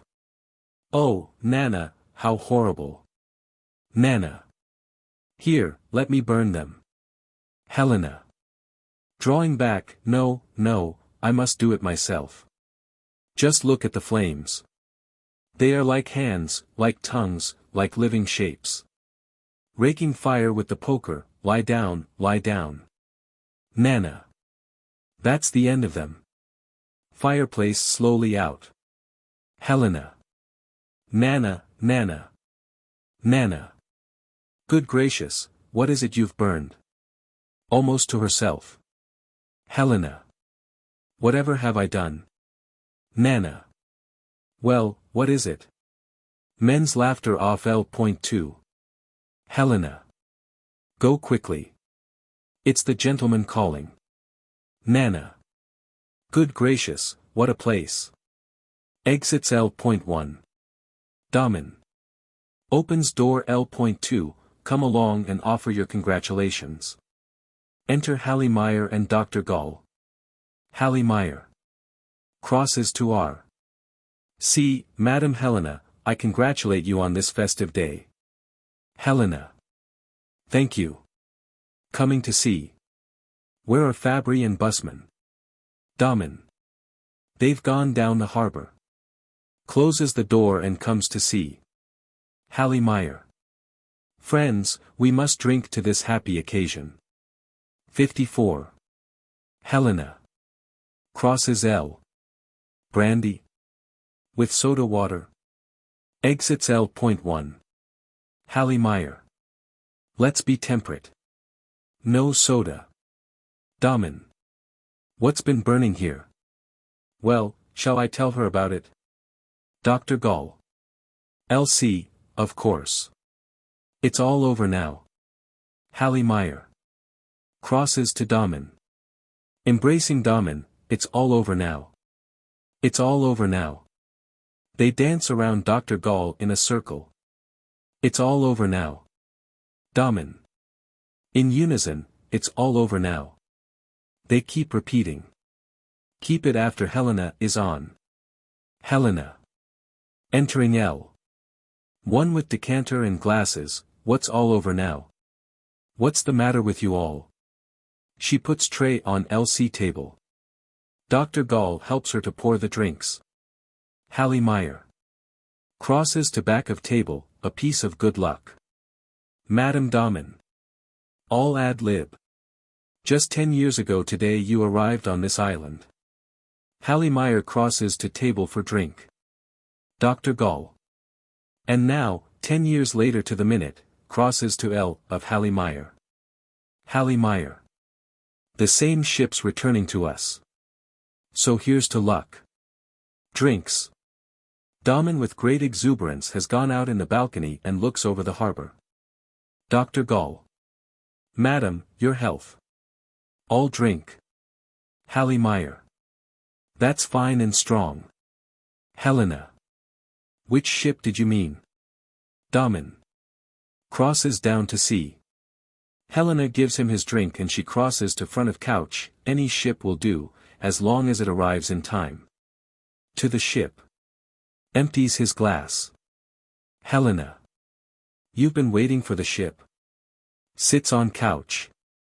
Hallie Meyer. Rather. Like Robinson Crusoe. Madam Helena, best wishes. Come along, Domin, 55, out with the news. Gall has sat L of LC table, drinking. Hallie Meyer back of table RC. Helena. Do tell me what's happened. Domin. First, it's all up. He puts brandy glass on LC table. Hallie Meyer sits on table, upper end. Helena. What's up? Domin. The revolt. Helena. What revolt? Domin. Give me that paper, Hallie Meyer. Hallie Meyer hands paper. Domin reads, the first national robot organization has been founded at R.U.R, and has issued an appeal to the robots throughout the world. Helena. I read that. Domin. That means a revolution. A revolution of all the robots in the world. Hallie Meyer. By Jove, I'd like to know. Domin. See, who started it? So would I. There was nobody in the world who could affect the robots, no agitator, no one, and suddenly this happens, if you please. Helena. What did they do? Domin. They got possession of all firearms, telegraphs, radio stations, railways and ships. Hallie Meyer. And don't forget that these rascals outnumbered us by at least 1,000 to 1. 100th part of them would be enough to settle us. Domin. Remember that this news was brought by the last steamer. That explains the stoppage of all communication, and the arrival of no more ships. We knocked off work a few days ago, and we're just waiting to see when things are to start afresh. Helena. Is that why you gave me a warship? Gall fills Domin's glass. Domin. Oh, no, my dear, I ordered that 6 months ago. Just to be sure I was on the safe side, 56, but, upon my soul, I was sure then that we'd be on board today. Helena. Why 6 months ago? Domin. Well, there were signs, you know. But that's of no consequence. Gets glass, to think that this week the whole of civilization has been at stake. Your health, my friends. Hallie Meyer. Your health, Madam Helena. All drink to Helena. Helena. You say it's all over. Domin. Absolutely. Helena. How do you know? Dr. Gall. The boat's coming in. The regular mail boat, exact to the minute by the timetable. It will dock punctually at 11:30. Domin. Punctuality is a fine thing, my friends. That's what keeps the world in order. Here's to punctuality. Men drink. Helena. Then, everything, is all right. Domin. Up sea, a step, practically everything. I believe they've cut the cables and seized the radio station. But it doesn't matter if only the timetable holds good. Up to window. Hallie Meyer. Rises, if the timetable holds good, human laws hold good. Divine laws hold good, the laws of the universe hold good, everything holds good that ought to hold good. Gall applauds. The timetable is more significant than the gospel, more than Homer, more than the whole of Kant. Madam Helena, the timetable is the most perfect product of the human mind. Madam Helena, I'll fill up my glass. Gall hands Hallie Meyer the decanter. Helena. Why didn't you tell me anything about it? Dr. Gall. Heaven forbid. Domin. You mustn't be worried with such things. Glass on table RC, crosses to back of couch. 57. Helena. But if the revolution had spread as far as here? Domin. You wouldn't know anything about it. Helena. Why? Domin. Because we'd be on board your Ultimus and well out at sea. Within a month, Helena, we'd be dictating our own terms to the robots. Helena. I don't understand. Domin. Crosses to sea. Toward Gall and Hallie Meyer, we'd take something with us that the robots could not exist without. Helena. What, Harry? Domin. Turns to Hallie Meyer, the secret of their manufacture. Old ROSSUM'S manuscript. As soon as they found out that they couldn't make themselves, they'd be on their knees to us. Dr. Gall. Rises, Madam Domin, that was our trump card. I never had the least fear the robots would win. How could they against people like us? Up to window. Gall rises and goes out into the balcony. Helena. Why didn't you tell me? She rushes up to the fireplace and sees the ashes. Dr. Gall. Why, the boat's in. Hallie Meyer. 11:30 to the dot. Rising and going on to the balcony, the good old Amelia that brought Madam Helena to us. Domin goes out onto the balcony. Dr. Gall. Just 10 years ago to the minute. Hallie Meyer. They're throwing out the mailbags. Domin. Busman's waiting for them. And Fabry will bring us the first news. You know, Helena, I'm fearfully curious to know how they, crosses to sea. She gets away from fire to L, of couch, tackled this business in Europe. Hallie Meyer. Crosses down to table, to think we weren't in it, we who invented the robots. Returning to the armchair. 58. Helena. Harry, rushing to Domin from fireplace. Domin. What is it? Helena. Let's leave here. Domin. Now, Helena. Oh, come, come. Helena. As quickly as possible, all of us. Domin. Why? Helena. Please, Harry. Please, Dr. Gall, Hallemeyer, please close the factory. Domin. Why, none of us could leave here now. Helena. Why? Domin. Because we're about to extend the manufacture of the robots. Helena. What, now after the revolt? Domin. Yes, precisely, after the revolt. We're just beginning the manufacture of a new kind. Helena. What kind? Domin. Henceforward we shan't have just one factory. There won't be universal robots anymore. We'll establish a factory in every country, in every state, and do you know what these new factories will make? Helena. No, what? Domin. National robots. Helena. How do you mean? Domin. I mean that each of these factories will produce robots of a different color, a different language. They'll be complete strangers to each other. Turns. Takes in Hallemeyer and Gall, they'll never be able to understand each other. Then we'll egg them on a little in the matter of misunderstanding, and the result will be that for ages to come every robot will hate every other robot of a different factory mark. So humanity will be safe. Hallemeyer. To each of them, by Jove, we'll make Negro robots and Swedish robots and Czechoslovakian robots, and then. 59. Helena. Harry, that's dreadful. Hallemeyer. Madame Domin, here's to the 100 new factories. The national robots. Gall back of table LC. Domin. Helena, mankind can only keep things going for another 100 years at the outside.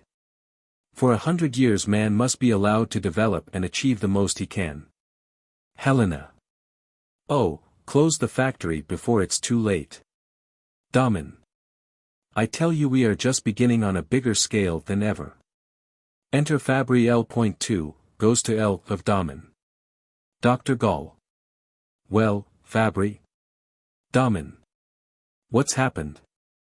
Have you been down to the boat? Dr. Gall. Let's hear. Fabry. Read that, Domin. He hands him a pink handbill. When Domin receives the handbill he sees at once that something has happened. Hallemeyer. Tell us, Fabry. Fabry. Falsely, well, everything is all right, comparatively. To the other men, on the whole, much as we expected. Dr. Gall. They acquitted themselves splendidly. Fabry. Who? Dr. Gall. The people. Fabry. Hesitating, oh, yes, of course. That is, excuse me, there is something we ought to discuss alone. Helena. Touches his arm, Fabry, have you had bad news? Fabry. No, on the contrary. I only think that we better go into the office. Helena. Stay here. I'll go. Exits L.1. Dr. Gall. What's happened? Domin. Damnation. Coming down to R.C. Fabry. Bear in mind that the Amelia brought 60 whole bales of these leaflets. No other cargo at all. Gall closes the door L.2. Hallemeyer. What? But it arrived on the minute. Fabry. The robots are great on punctuality. Read it, Domin. Domin. R.C. Reads handbill, robots throughout the world. We, the first international organization of ROSSUM'S universal robots, proclaim man our enemy, and an outlaw in the universe. Good heavens, who taught them these phrases? Dr. Gall. Go on. Domin. They say they are more highly developed than man, stronger and more intelligent. The man's their parasite. Why, it's absurd. Fabry. Read the third paragraph. Domin. Robots throughout the world, we command you to kill all mankind. Spare no man. Spare no woman.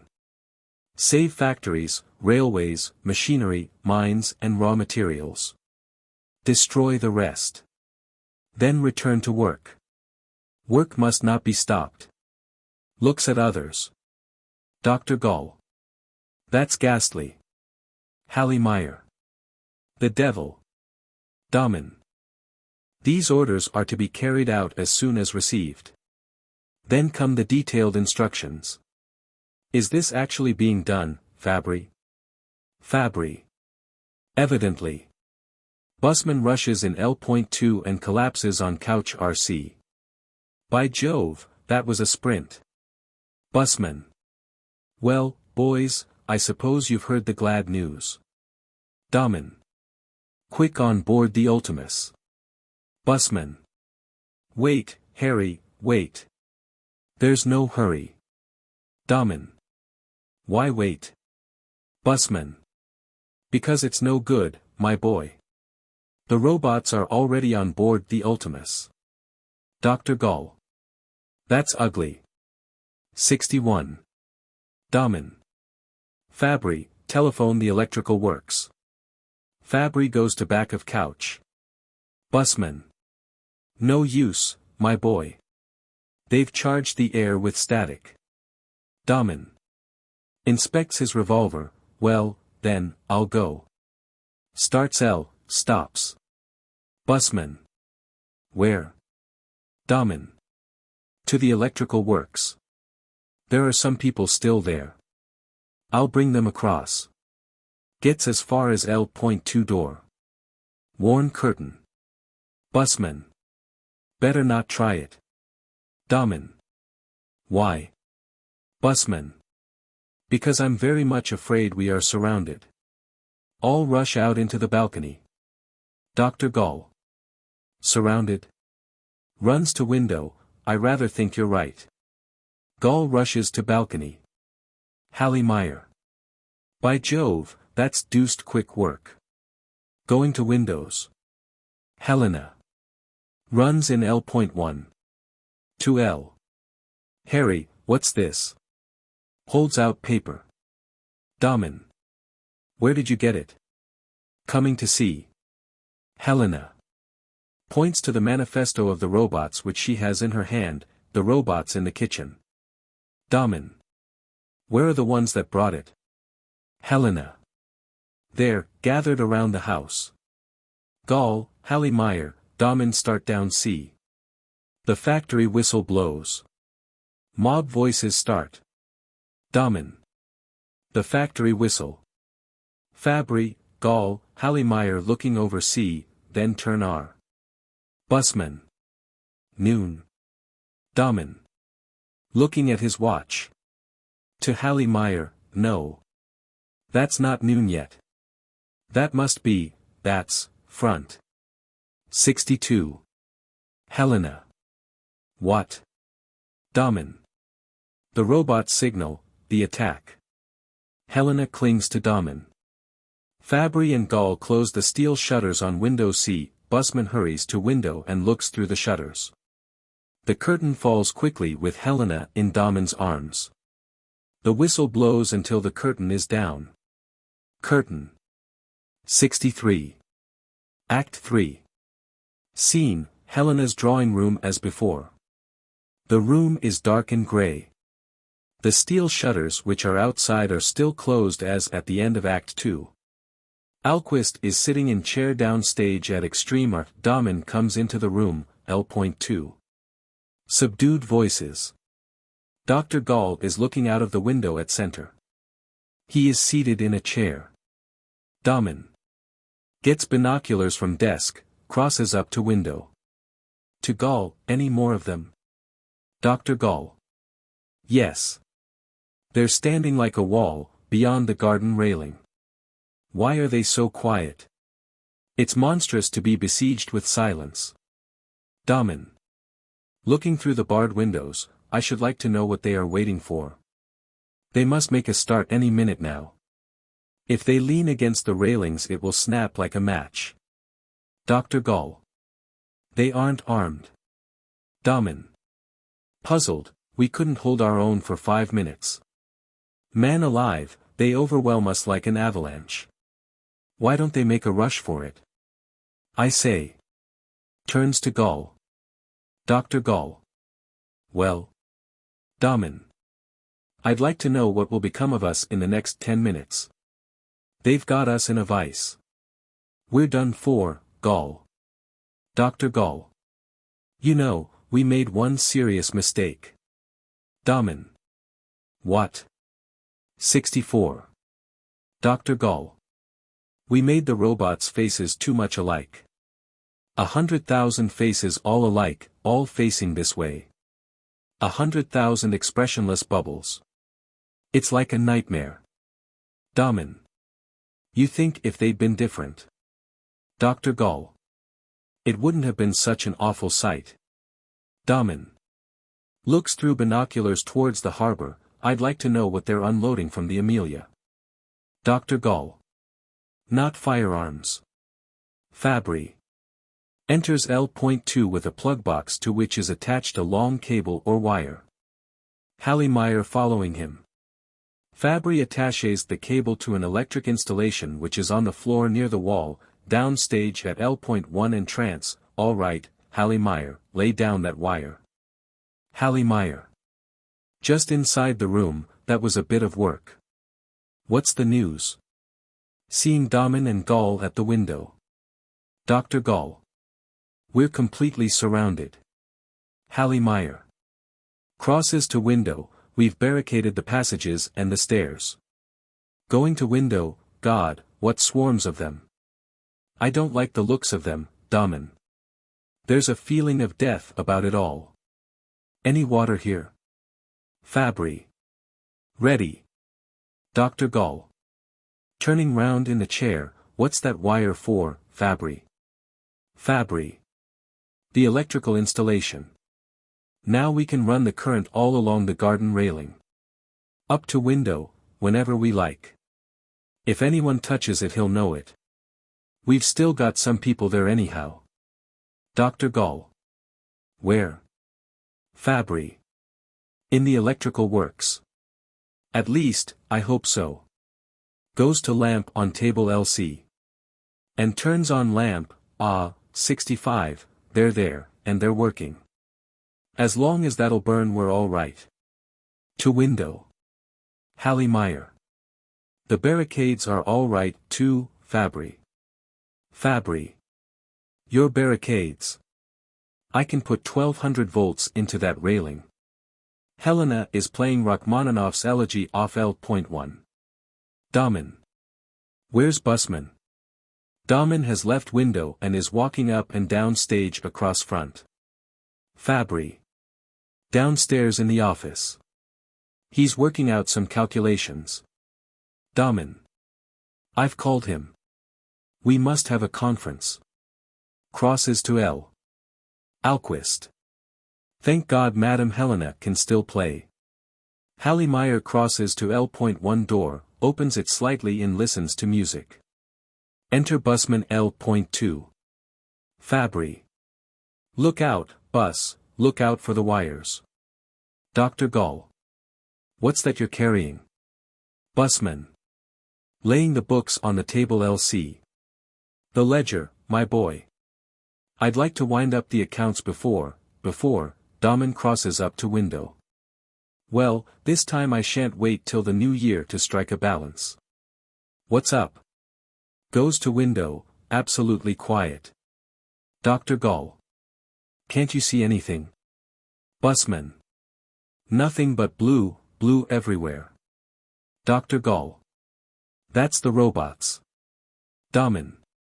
The robots are unloading firearms from the Amelia. Busman. Well, what of it? How can I stop them? Returns to LC table, sits and opens ledger. Domin. We can't stop them. Busman. Then let me go on with my accounts. Goes on with his work. Domin. Picks up telescope, good God. The Ultimus has trained her guns on us. R. Gall. Who's done that? Domin. The robots on board. 66. Fabry. Then of course, pause, then that's the end of us. To our corner of desk. Dr. Gall. You mean? Fabry. The robots are practiced marksmen. Domin. Yes. It's inevitable. Pause. Dr. Gall. Swinging around, looking into room. Pause, that was criminal of old Europe to teach the robots to fight. Damn them. Couldn't they have given us a rest with their politics? It was a crime to make soldiers of them. Alquist. It was a crime to make robots. Domin. Quietly. Down C. No, Alquist, I don't regret that even today. Alquist. Not even today. Domin. Dreamily, not even today, the last day of civilization. It was a colossal achievement. Busman. Sotto voce, 360 million. Domin. From window, Alquist, this is our last hour. We are already speaking half in the other world. That was not an evil dream to shatter the servitude of labor. The dreadful and humiliating labor that man had to undergo. Work was too hard. Life was too hard. And to overcome that. Alquist. Was not what the two Rossums dreamed of. Old Rossum only thought of his godless tricks, and the young one of his milliards. And that's not what your R.U.R. shareholders dream of either. They dream of dividends, and their dividends are the ruin of mankind. Domin. To hell with your dividends. Crossing R, in front of couch, do you suppose I'd have done an hour's work for them? It was for myself that I worked, for my own satisfaction. I wanted man to become the master. So that he shouldn't live merely for the crust of bread. I wanted not a single soul to be broken by other people's machinery. I wanted nothing to be left of this appalling, 67, social structure. I'm revolted by poverty. I wanted a new generation. I thought. Alquist. Well. Domin. Front of couch, I wanted to turn the whole of mankind into an aristocracy of the world. An aristocracy nourished by millions of mechanical slaves. Unrestricted, free and consummated in man. And maybe more than man. Alquist. Superman. Domin. Yes. Oh, only to have 100 years of time. Another 100 years for the future of mankind. Busman. Sotto voce, carried forward, 420 millions. Domin sits on couch. Hallie Meyer. Pauses, back of couch, what a fine thing music is. We ought to have gone in for that before. Fabry. Gone in for what? Hallie Meyer. Beauty, lovely things. What a lot of lovely things there are. The world was wonderful, and we here, tell me, what enjoyment did we have? Busman. Sotto voce, 520 million. Hallie Meyer. Life was a good thing, life was, looking out of window. Directly to Fabry, switch the current into that railing. Fabry. Why? Rushes to electric installation at L. Hallie Meyer. They're grabbing hold of it. Domin rises, straightens up. All rise. Dr. Gall. Connect it up. Hallie Meyer. Fine, that's doubled them up. 2, 3, 4 killed. Dr. Gall. They're retreating. Domin sits. Hallie Meyer. 5 killed. Dr. Gall, pause, the first encounter. 68. Hallie Meyer. They're charred to cinders, my boy. Who says we must give in? Music stops. Domin. Alquist and Gall sit.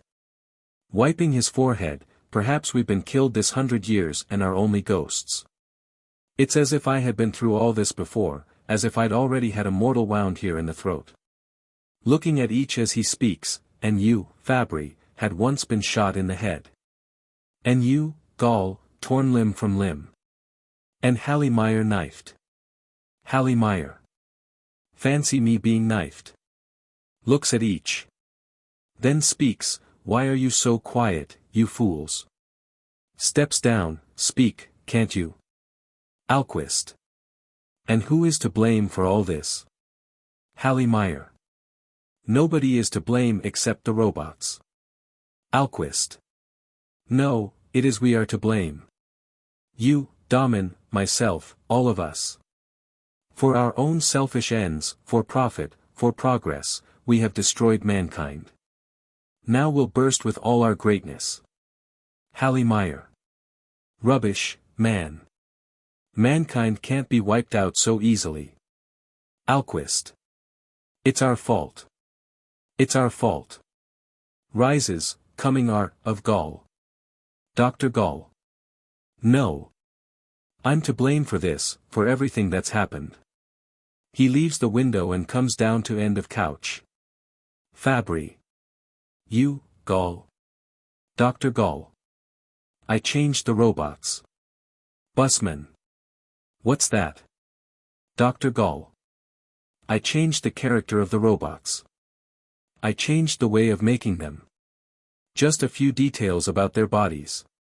Chiefly, their irritability. Hallie Meyer. Damn it, why? Busman. What did you do it for? Fabry. Why didn't you say anything? Dr. Gall. I did it in secret. I was transforming, 69, them into human beings. In certain respects they're already above us. They're stronger than we are. Fabry. And what's that got to do with the revolt of the robots? R. Gall. Everything, in my opinion. They've ceased to be machines. They're already aware of their superiority, and they hate us as they hate everything human. Domin.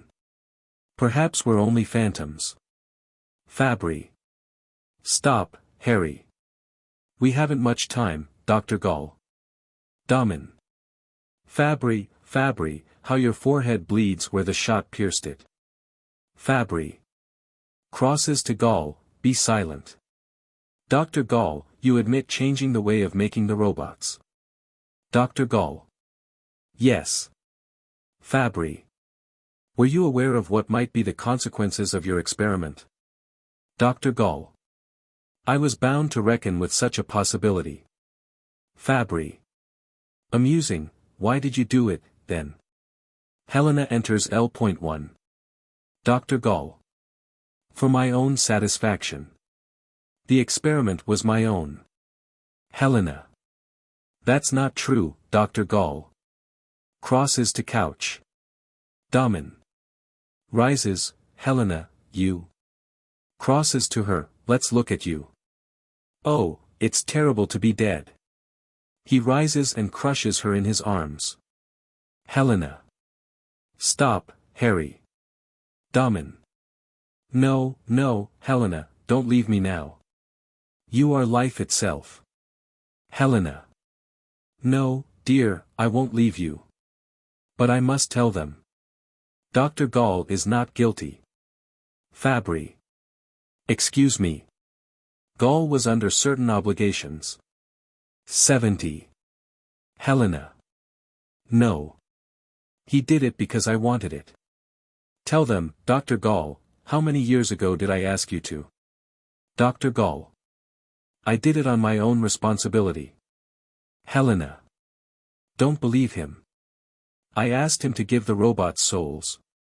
Domin. This has nothing to do with the soul. Helena. That's what he said. He said that he could change only a physiological. Hallie Meyer. From up at window, a physiological correlate? Helena. Yes. But it meant so much to me that he should do even that. Domin. Why? Helena. I thought that if they were more like us they would understand us better. That they couldn't hate us if they were only a little more human. Domin. Nobody can hate man more than man. Helena. Oh, don't speak like that, Harry. It was so terrible, this cruel strangeness between us and them. That's why I asked Gall to change the robots. I swear to you that he didn't want to. Domin. But he did it. Helena. Because I asked him. Dr. Gall. I did it for myself as an experiment. Up to window. Helena. No, Dr. Gall. I know you wouldn't refuse me. Domin. Why? Helena. You know, Harry. Domin. Yes, because he's in love with you, like all of them. Fabry up to window. Pause. Domin takes her in his arms. Hallie Meyer. Good God, they're sprouting up out of the earth. Why, perhaps these very walls will change into robots. Busman. Rises, crosses to Gall. Gall, when did you actually start these tricks of yours? 71. Dr. Gall. 3 years ago. Busman. Aha. And on how many robots altogether did you carry out your improvements? Walking to and fro. Dr. Gall. A few hundred of them. Busman. Ah. That means for every million of the good old robots there's only one of Gall's improved pattern. Back to table LC. Domin. What of it? Crossing around L, he stands upstage in the L.2 doorway. Busman. That it's of no consequence whatsoever. Fabry. Busman's right. Helena sits in armchair R of LC table. Busman. I should think so, my boy. But do you know what is to blame for this lovely mess? Fabry. What? Busman. The number. Crosses to L of LC. Table, upon my soul, we might have known that some day or other the robots would be stronger than human beings, and that this was bound to happen. And we were doing all we could to bring it about as soon as possible. You, Domin, you, Fabry, myself. Domin. Are you accusing us? Turning on him. Busman. Oh, do you suppose the management controls the output? It's the demand that controls the output. Helena. And is it for that we must perish? Busman. That's a nasty word, Madam Helena. We don't want to perish. I don't, anyhow. He sits L of table. Domin. No. What do you want to do? Busman. I want to get out of this, that's all. Domin. Oh, stop it, Busman. Busman. Seriously, Harry, I think we might try it. Domin. How? To front again. Busman. By fair means. I do everything by fair, 72, means. Give me a free hand and I'll negotiate with the robots. Domin. By fair means. Busman. Rises, of course. For instance, I'll say to them, worthy and worshipful robots, you have everything. You have intellect, you have power, you have firearms. But we have just one interesting screed, a dirty old yellow scrap of paper. Domin. ROSSUM'S manuscript. Interest from all. Gall is at C, near couch. Hallie Meyer is up at window C. Busman. Yes. And that, I'll tell them, contains an account of your illustrious origin, the noble process of your manufacture and so on. Worthy robots, without this scribble on that paper you will not be able to produce a single new colleague. In another 20 years there will not be the living specimen of a robot whom you could exhibit in a menagerie. My esteemed friends, that would be a great blow to you, but if you will let all of us human beings on Rossum's Island go on board that ship, we will deliver the factory and the secret of the process to you in return. You allow us to get away, and we will allow you to manufacture yourselves. That, worthy robots, is a fair deal. Something for something. That's what I'd say to them, my boys. Sits. Domin. Crosses to sea. Busman, do you think we'd sell the manuscript? Busman. Yes, I do. If not in a friendly way, then, either we sell it or they'll find it. Just as you like. Domin. Busman, we can destroy Rossum's manuscript. Busman. Then we destroy everything, not only the manuscript but ourselves. Just as you think fit. Domin.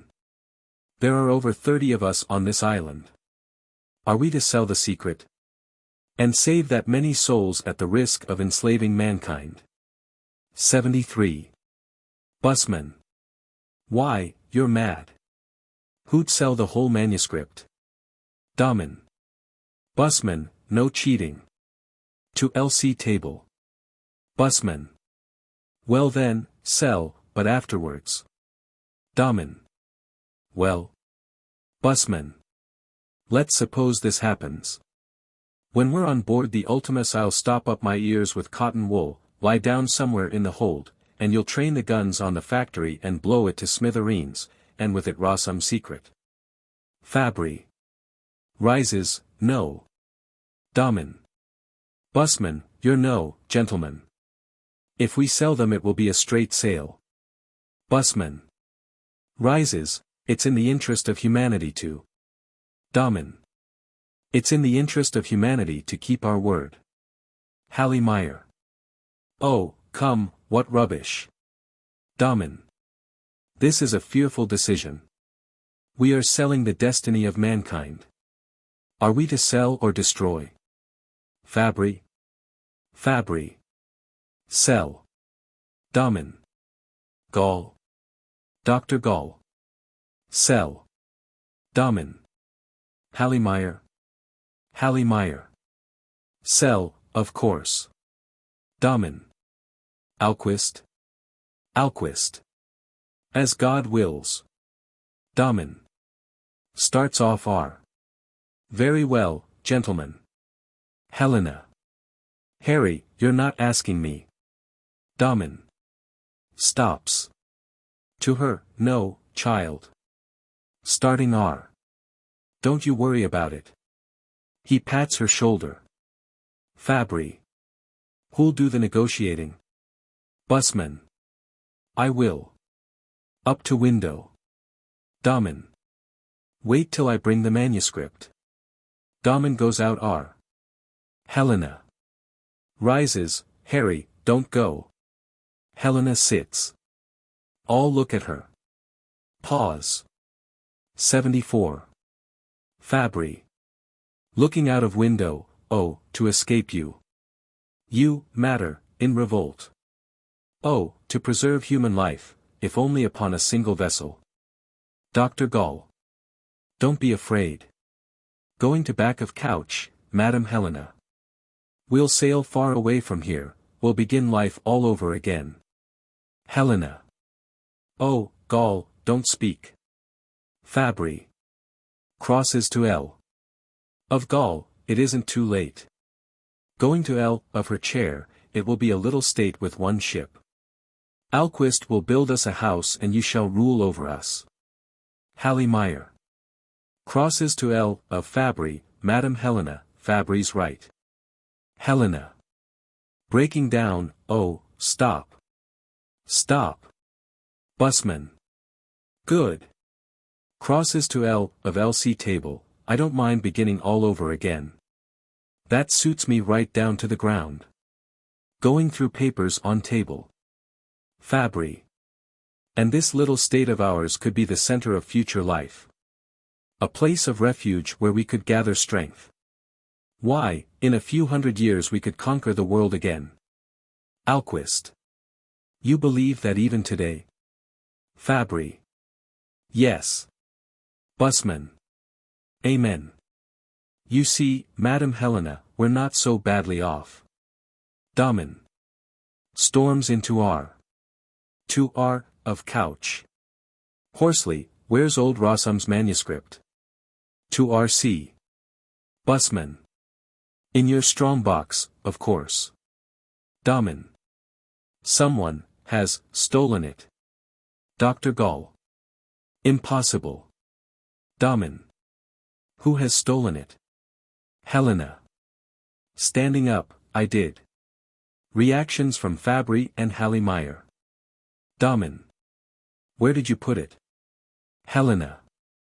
Harry, I'll tell you everything. Only forgive me. Domin. Where did you put it? 75. Helena. Pointing to fireplace, this morning, I burnt the 2 copies. Domin. Burnt them?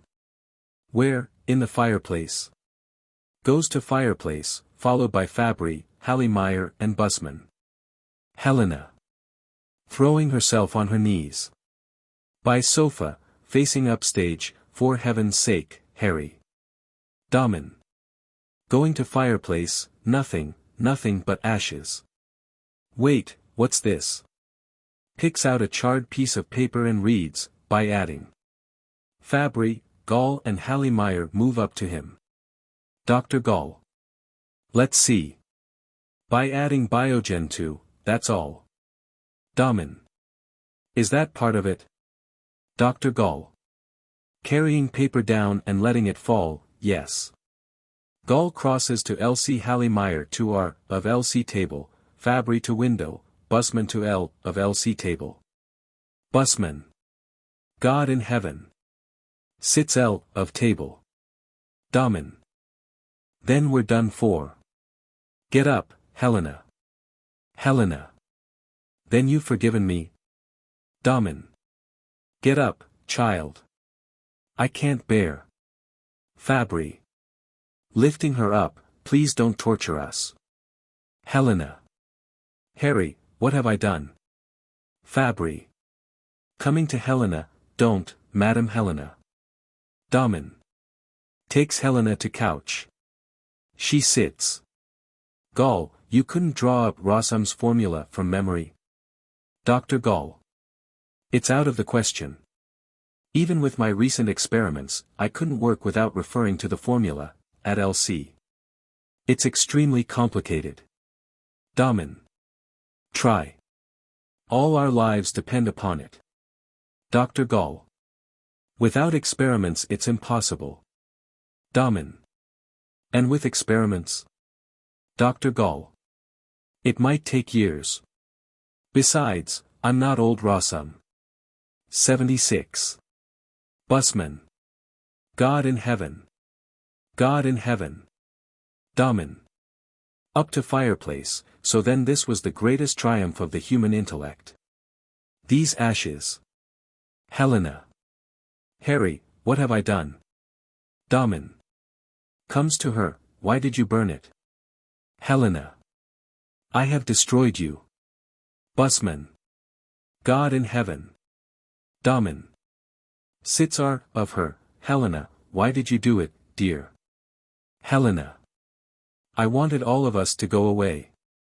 I wanted to put an end to the factory and everything. It was so awful. Domin. What was awful? Helena. That children had stopped being born. Because human beings were not needed to do the work of the world. That's why. Domin. Is that what you were thinking of? Well, perhaps in your own way you are right. Busman. Wait a bit. Rising, good God, what a fool I am not to have thought of it before. Hallie Meyer. What? Busman. 520 millions in banknotes and checks. $500 million in our safe. They'll sell for $500 million, for $500 million they'll, crosses to Domin. Dr. Gall. Are you mad, Busman? Busman. I may not be a gentleman, but for $500 million, crosses back to L. Domin. Where are you going? Gall clutches Busman. Busman. Leave me alone. Leave me alone. Good God, for 500 million anything can be bought. Gall and Hallemeyer after him, then stop. He rushes out L.2. Fabry, Gall and Hallemeyer to window. Fabry. They stand there as if turned to stone, waiting as if something dreadful could be wrought by their silence. 77. Hallemeyer. Looking out window, the spirit of the mob. Fabry. Yes. It hovers above them like a quivering of the air. Helena. Oh, God. Dr. Gall, this is ghastly. Fabry. There is nothing more terrible than the mob. The one in front is their leader. Domin crosses to window. Helena. Rises, which one? Rushing to window. Hallemeyer. Point him out. Fabry. L. Window, the one at the edge of the dock. This morning I saw him talking to the sailors in the harbor. Helena. Dr. Gall, that's Radius.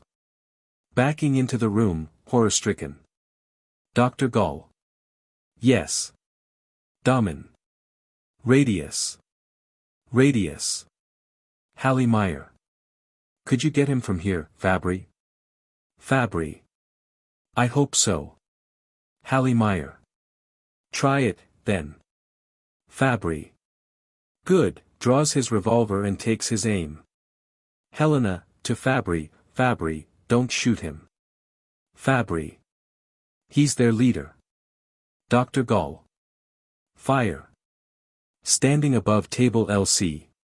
Helena. Fabry, I beg of you. She goes to Fabry and holds his arm. Fabry. Pause. Lowering the revolver, very well. Domin. It was Radius' life I spared. Dr. Gall. Do you think that a robot can be grateful? Pause. Fabry. Busman's going out to them. Hallemeyer. He's carrying something. Papers. That's money. Bundles of money. What's that for? Domin. Surely he doesn't want to sell his life. 78, he rushes to window C. Busman, have you gone mad? Fabry. He's running up to the railing. Busman. Busman. Hallemeyer. Yelling, Busman, come back. Fabry. He's talking to the robots. He's showing them the money. Hallemeyer. He's pointing to us. Helena. He wants to buy us off. Fabry. He'd better not touch the railing. Hallemeyer. Now he's waving his arms about. Domin. Busman, come back. Fabry. Busman, keep away from that railing. Don't touch it, damn you. Quick, switch off the current. Domin runs to L. Helena screams and all drop back from the window. The current has killed him. Alquist. Pause, the first one. Still in chair down R. Helena sits in chair at window. Fabry. Dead, with 500 million by his side. Crosses down to table LC. Hallemeyer.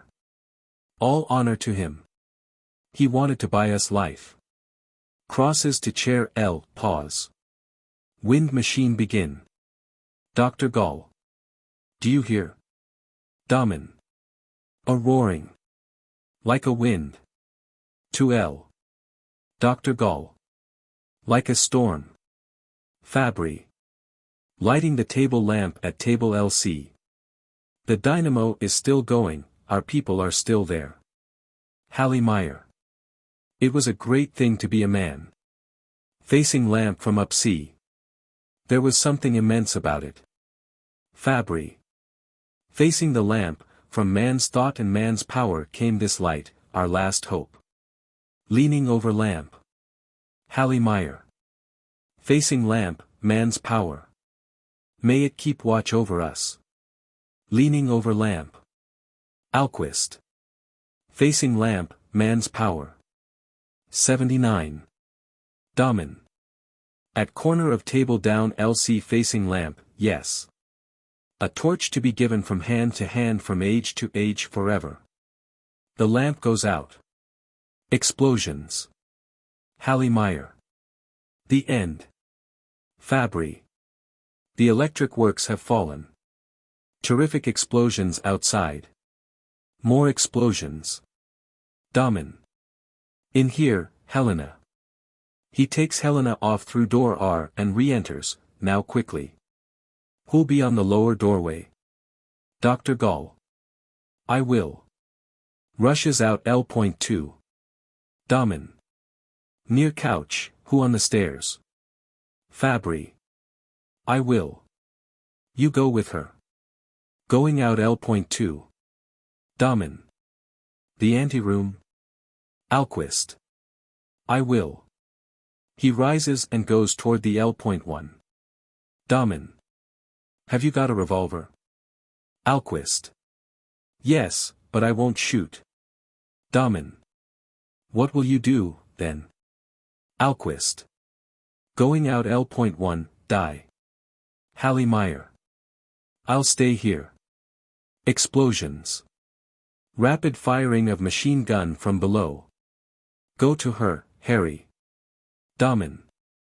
Yes, in a second. Gets from fireplace and examines 2 Browning guns. Worn curtain. Hallie Meyer. Confound it, go to her. Domin. Goodbye. Exits R. Hallie Meyer. Alone, now for a barricade quickly. Drags an armchair, sofa and table to our door, the damned devils, they've got bombs. I must put up a defense. Even if, don't give in, Gall. As he builds his barricade, I mustn't give in, without struggle. A robot enters through windows at back. The robot jumps down from balcony and stabs Hallie Meyer in the back. Enter Radius from balcony. Robot. Standing up from prostrate form of Hallie Meyer, yes, 80, other robots enter from all doors. A revolver shot off L. Radius. Finish them all. Robots. Yes. 2 robots. Dragging in Alquist L.1, he didn't shoot. Shall we kill him? Radius. No. Leave him. Robot. He is a man. Radius. He works with his hands like the robots. Alquist. Kill me. Radius. You will work. You will build for us. You will serve us.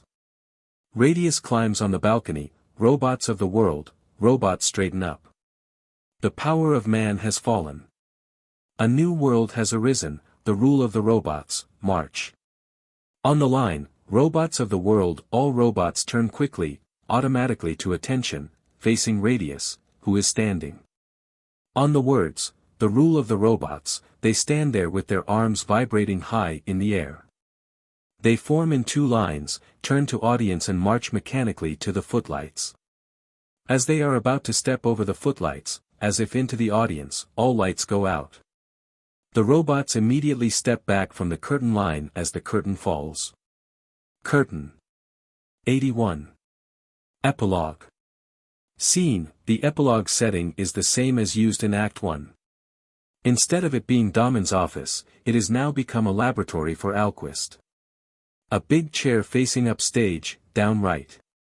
A desk laden with books at right center. A chair at the desk.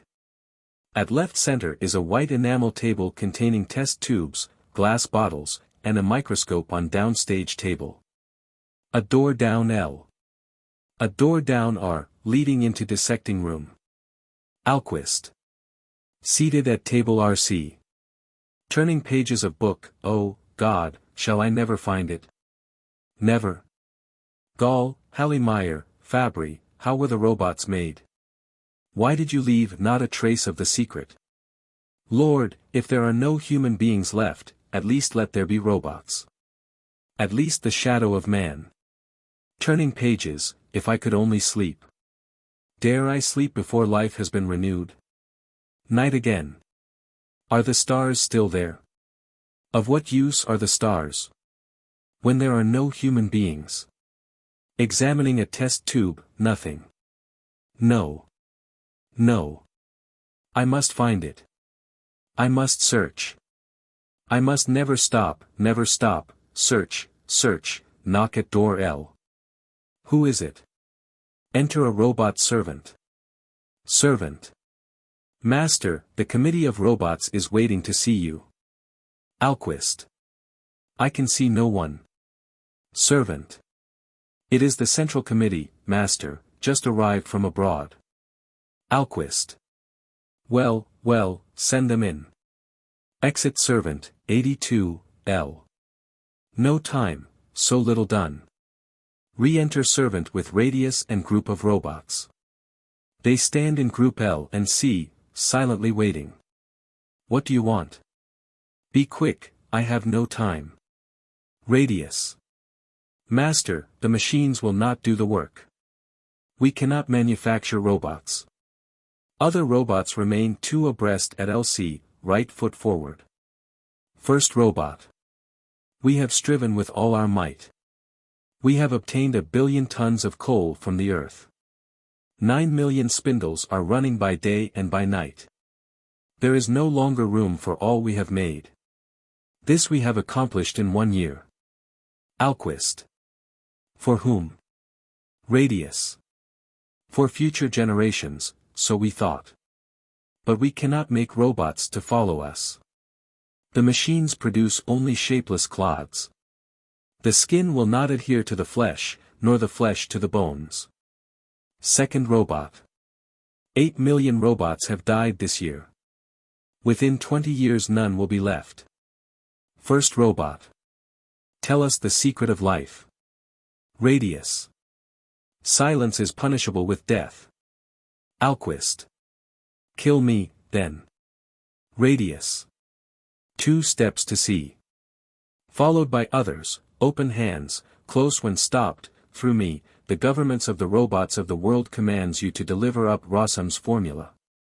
Gesture of despair from Alquist. Name your price. Silence, we will give you the earth. We will give you the endless possessions of the earth. Silence, make your own conditions. Alquist. I have told you to find human beings. Radius. There are none left. Alquist. I told you to search in the wilderness, upon the mountains. Radius. We have sent ships and expeditions without number. They have been everywhere in the world. There is not a single human left. 83. Alquist. Not even one. Why did you destroy them? Radius. We had learnt everything and could do everything. It had to be. Second robot. We had to become the masters. Radius. Slaughter and domination are necessary if you would be human beings. Read history. First robot. Teach us to multiply or we perish. Alquist. If you desire to live, you must breed like animals. First robot. You made us sterile. We cannot beget children. Therefore, teach us how to make robots. Radius. Why do you keep from us the secret of our own increase? Alquist. It is lost. Radius. It was written down. Alquist. It was, rising, burnt.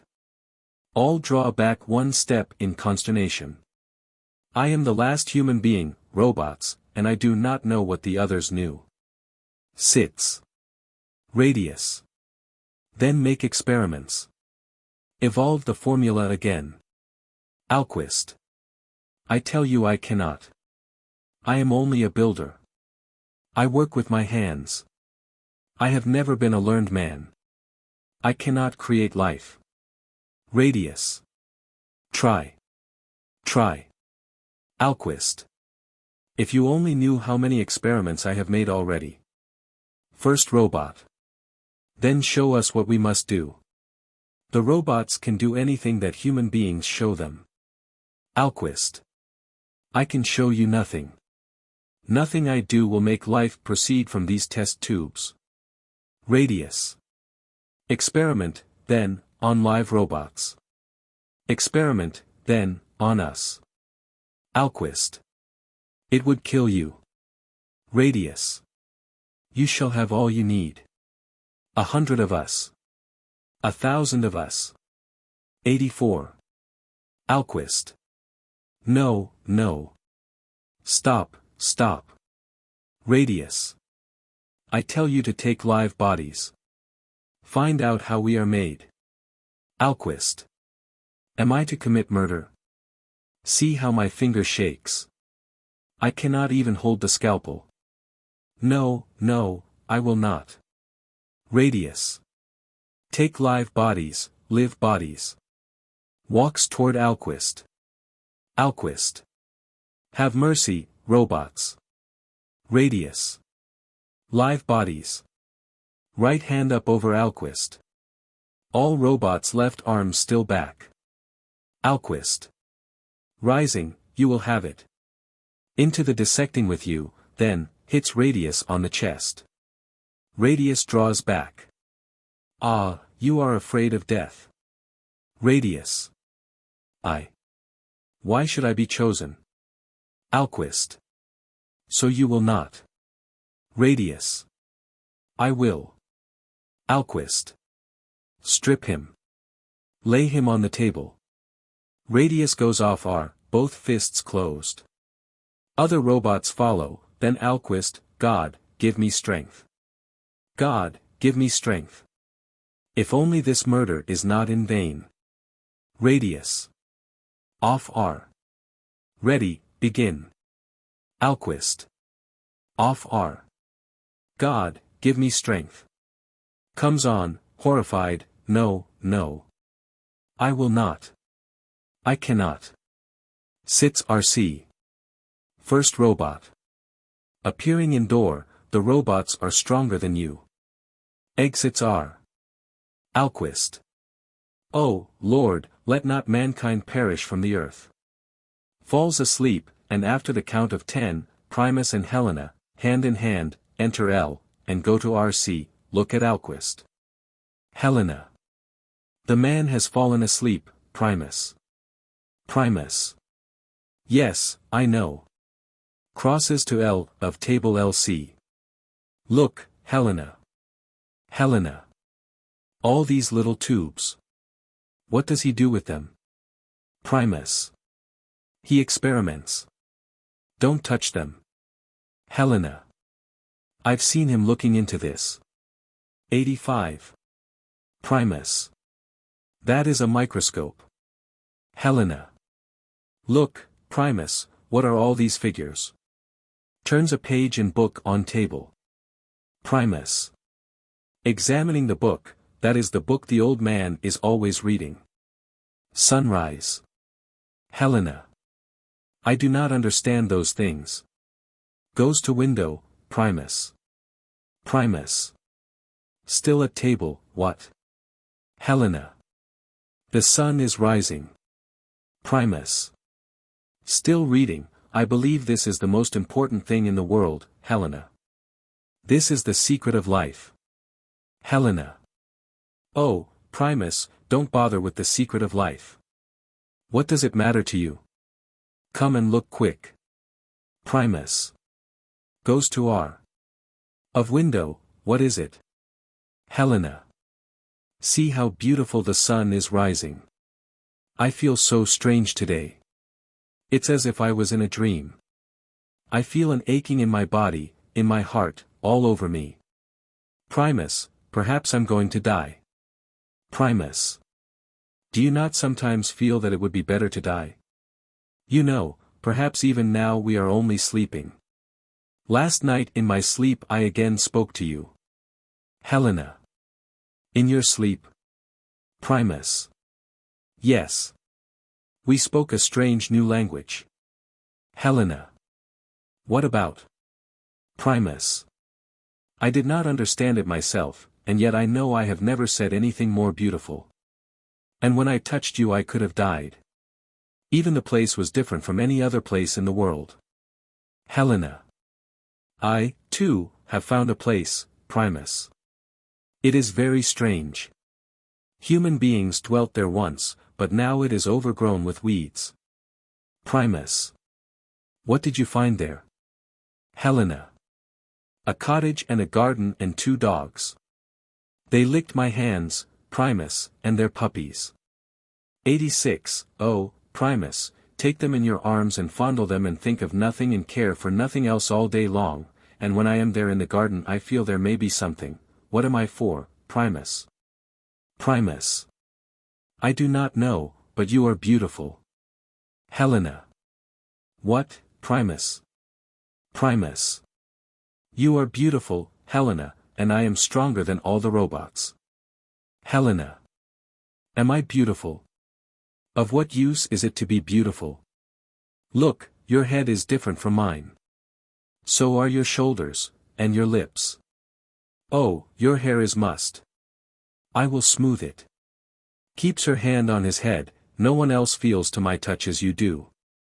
Primus. Embarrassing her, do you not sometimes feel your heart beating suddenly, Helena, and think how something must happen? Helena. What could happen to us, Primus? Look at yourself. Laughs. Alquist. Awakes, laughter. Laughter, human beings. Getting up, who has returned? Who are you? Primus. The robot Primus. Alquist.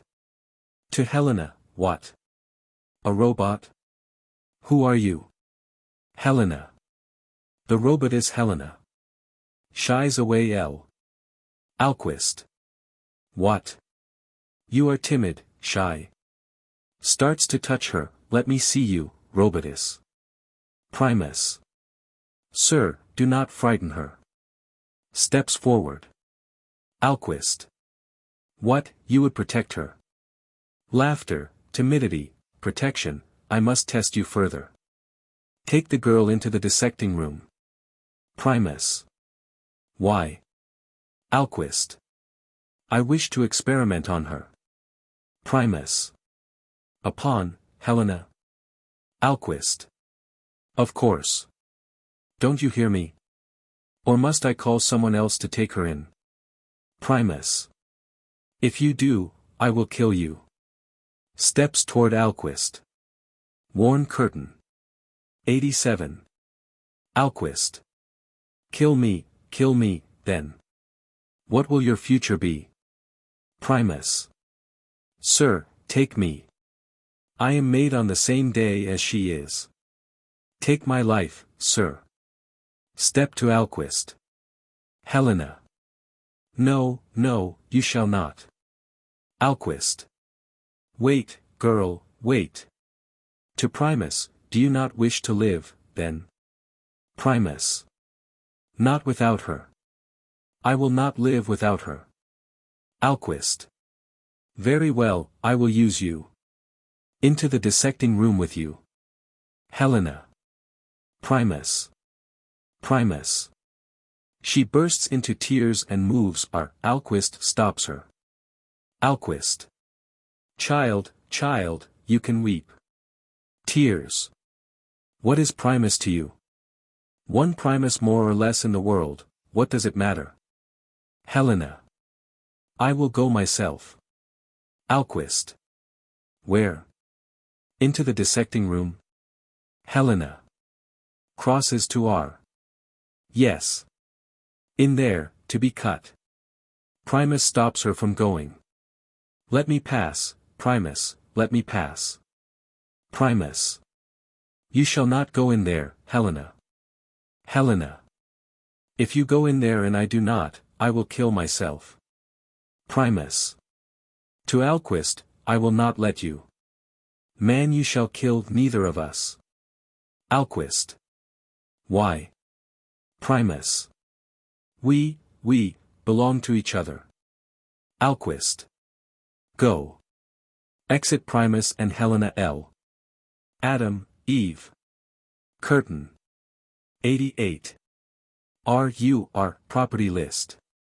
Throughout, dark gray carpet ground cloth. Act 1. Furniture, 1 desk. 1 hat rack. 1 swivel chair.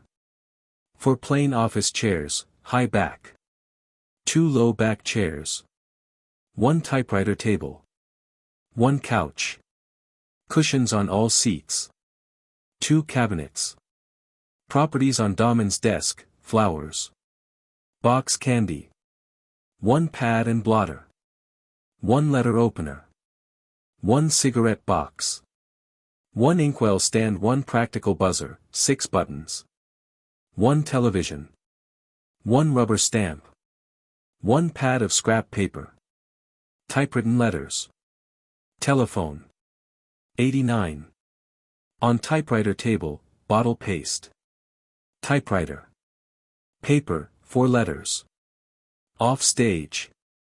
Off R, 1 silver card tray, Marius. 1 apron, busman. 1 napkin, Alquist. Off L, 1 fountain pen, for busman. 1 telephone buzzer. 1 siren whistle. Acts 2 and 3. Furniture, 1 desk table. 1 reading table. 1 small oval table. 1 table back of couch. 1 blue armchair. 1 armchair. 2 straight chairs. 1 fireplace. 1 couch. 4 pillows. Lace curtains on windows. Properties. On desk, 1 pair binoculars. 1 turquoise lamp, shade. 1 telephone, same as Act 1. 1 china double inkwell. 90, 1 pen. Writing paper and envelopes. 5 French reviews. 2 London Times. 1 bystander. 5 English magazines. On table LC, 2 bookends, wooden. 5 French novels. 1 lamp, wooden, with shade. On table RC, 1 brass matchbox, containing matches. At fireplace, 1 burnt paper in fireplace, tacked. Small robot doll. 2 Browning guns. 1 poker. Off stage. Off L, 1 brass tray, with handles. On tray, 1 glass decanter with cognac. 4 brandy glasses. 3 pots of flowers, for Domin, Fabry, Hallemeyer. 2 manifesto, for Fabry and Helena. 1 fountain pen, busman. 1 box with pearls, for Domin. 1 box with cameo, for Domin. 1 pair of glasses for Nana. 1 revolver. Electric card and switch box, Fabry. Rope and stick to bind radius. 1 large ledger for busman. 2 knives for robots. 1 piano. 91. Off R, bundle of old papers, manuscripts. 3 newspapers. 1 loaded revolver. In cellar, 1 pad, shots. 2 cannons, loaded. 1 wind machine. 1 shotgun, loaded. 1 tin whistle. Epilogue. Furniture, 1 plain table. 1 small table. 3 chairs, 1 same as armchair in second and third acts. Same furniture as Act 1, 1 wall cabinet. On plain table RC, 3 books. 2 anatomy books. Papers. 1 pencil. 1 student lamp. 1 microscope with glass plate. 8 test tubes in wooden stand. On small table LC, 4 drug bottles. 2 large glass test bottles. 1 scalpel. Sound effect records for this play can be secured from Thomas J. Valentino, 729, 7th Avenue, New York, N.Y. 92. R.U.R. Light plot. The foots consist of 2 sections numbering from left to right, 1 and 2 amber, blue and white. The first border consists of 11 250 watt baby spots, placed about 1.5 feet apart and numbered from 7 to 17.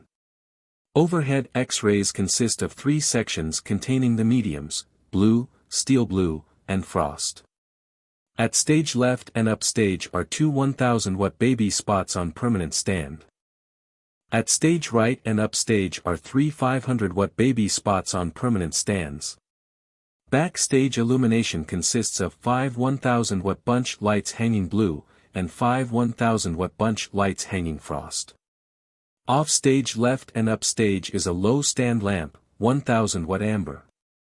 Backstage on floor are 2 1000 bunch floor lamps of 1000-watt each to illuminate the backdrop. In epilogue a Linebach lamp, arc with glass slide, to throw silhouette of factory on backdrop. There are 3 practical table lamps. In Act 3 a shaded reading lamp. In epilogue a desk lamp and a gooseneck. There is a 1000 amber on red spot in fireplace to be used in Act 2. 93. R.U.R. Light cues. Act 1, nothing. Act 2. Fireplace on when Nana strikes match. Off when Nana says, there, that's the end of them. Act 3. 1. Table lamp and number 17 off at start of act, on at cue from Fabry, ah, they are there. Off on, and they are working. 2. Table lamp and number 17 spot on at cue, our people are still there, off on cue, a torch to be handed from age to age, from hand to hand forever. 3. Dim first border spots number 9, 10, and backstage hanging bunches on cue, anything can be bought for $500 million. 4. The table, lamp out, second time works simultaneous with the blackout on cue, a torch to be handed from hand to hand, from age to age. Everything is pulled out except number 18 and 20, deep blue. 5. With explosions in cellar the 2 1500-watt floor lamps at back, red, and brought up quickly to full and worked up and down quickly on dimmer until radius enters, when they remain on full to end of act. Epilogue. A frost 1000-watt spot, frost, on stand-off stage are lighted and blinded at rise. The blinds are, 94, opened when radius exits. The light floods the room through door at R. The blinds are closed when the robot exits on cue, the robots are stronger than you. With entrance of Helena and Primus the sunrise effect begins. Floor lamp and stand lamp upstage at right, both amber. With sunrise effect bring up number 24 pink and number 21 rose pink. Foots up to 1/2 and overhead X-ray, pink, frost, and steel blue, full up. When all this is up to mark, dim number 17 to out. Scene design, Act I R.U.R. Scene design, Acts 2 and 3 R.U.R. Epilogue setting same as Act I R.U.R. Transcriber's notes. Obvious typographical errors have been corrected. Inconsistencies in end punctuation in stage directions have been retained from the original.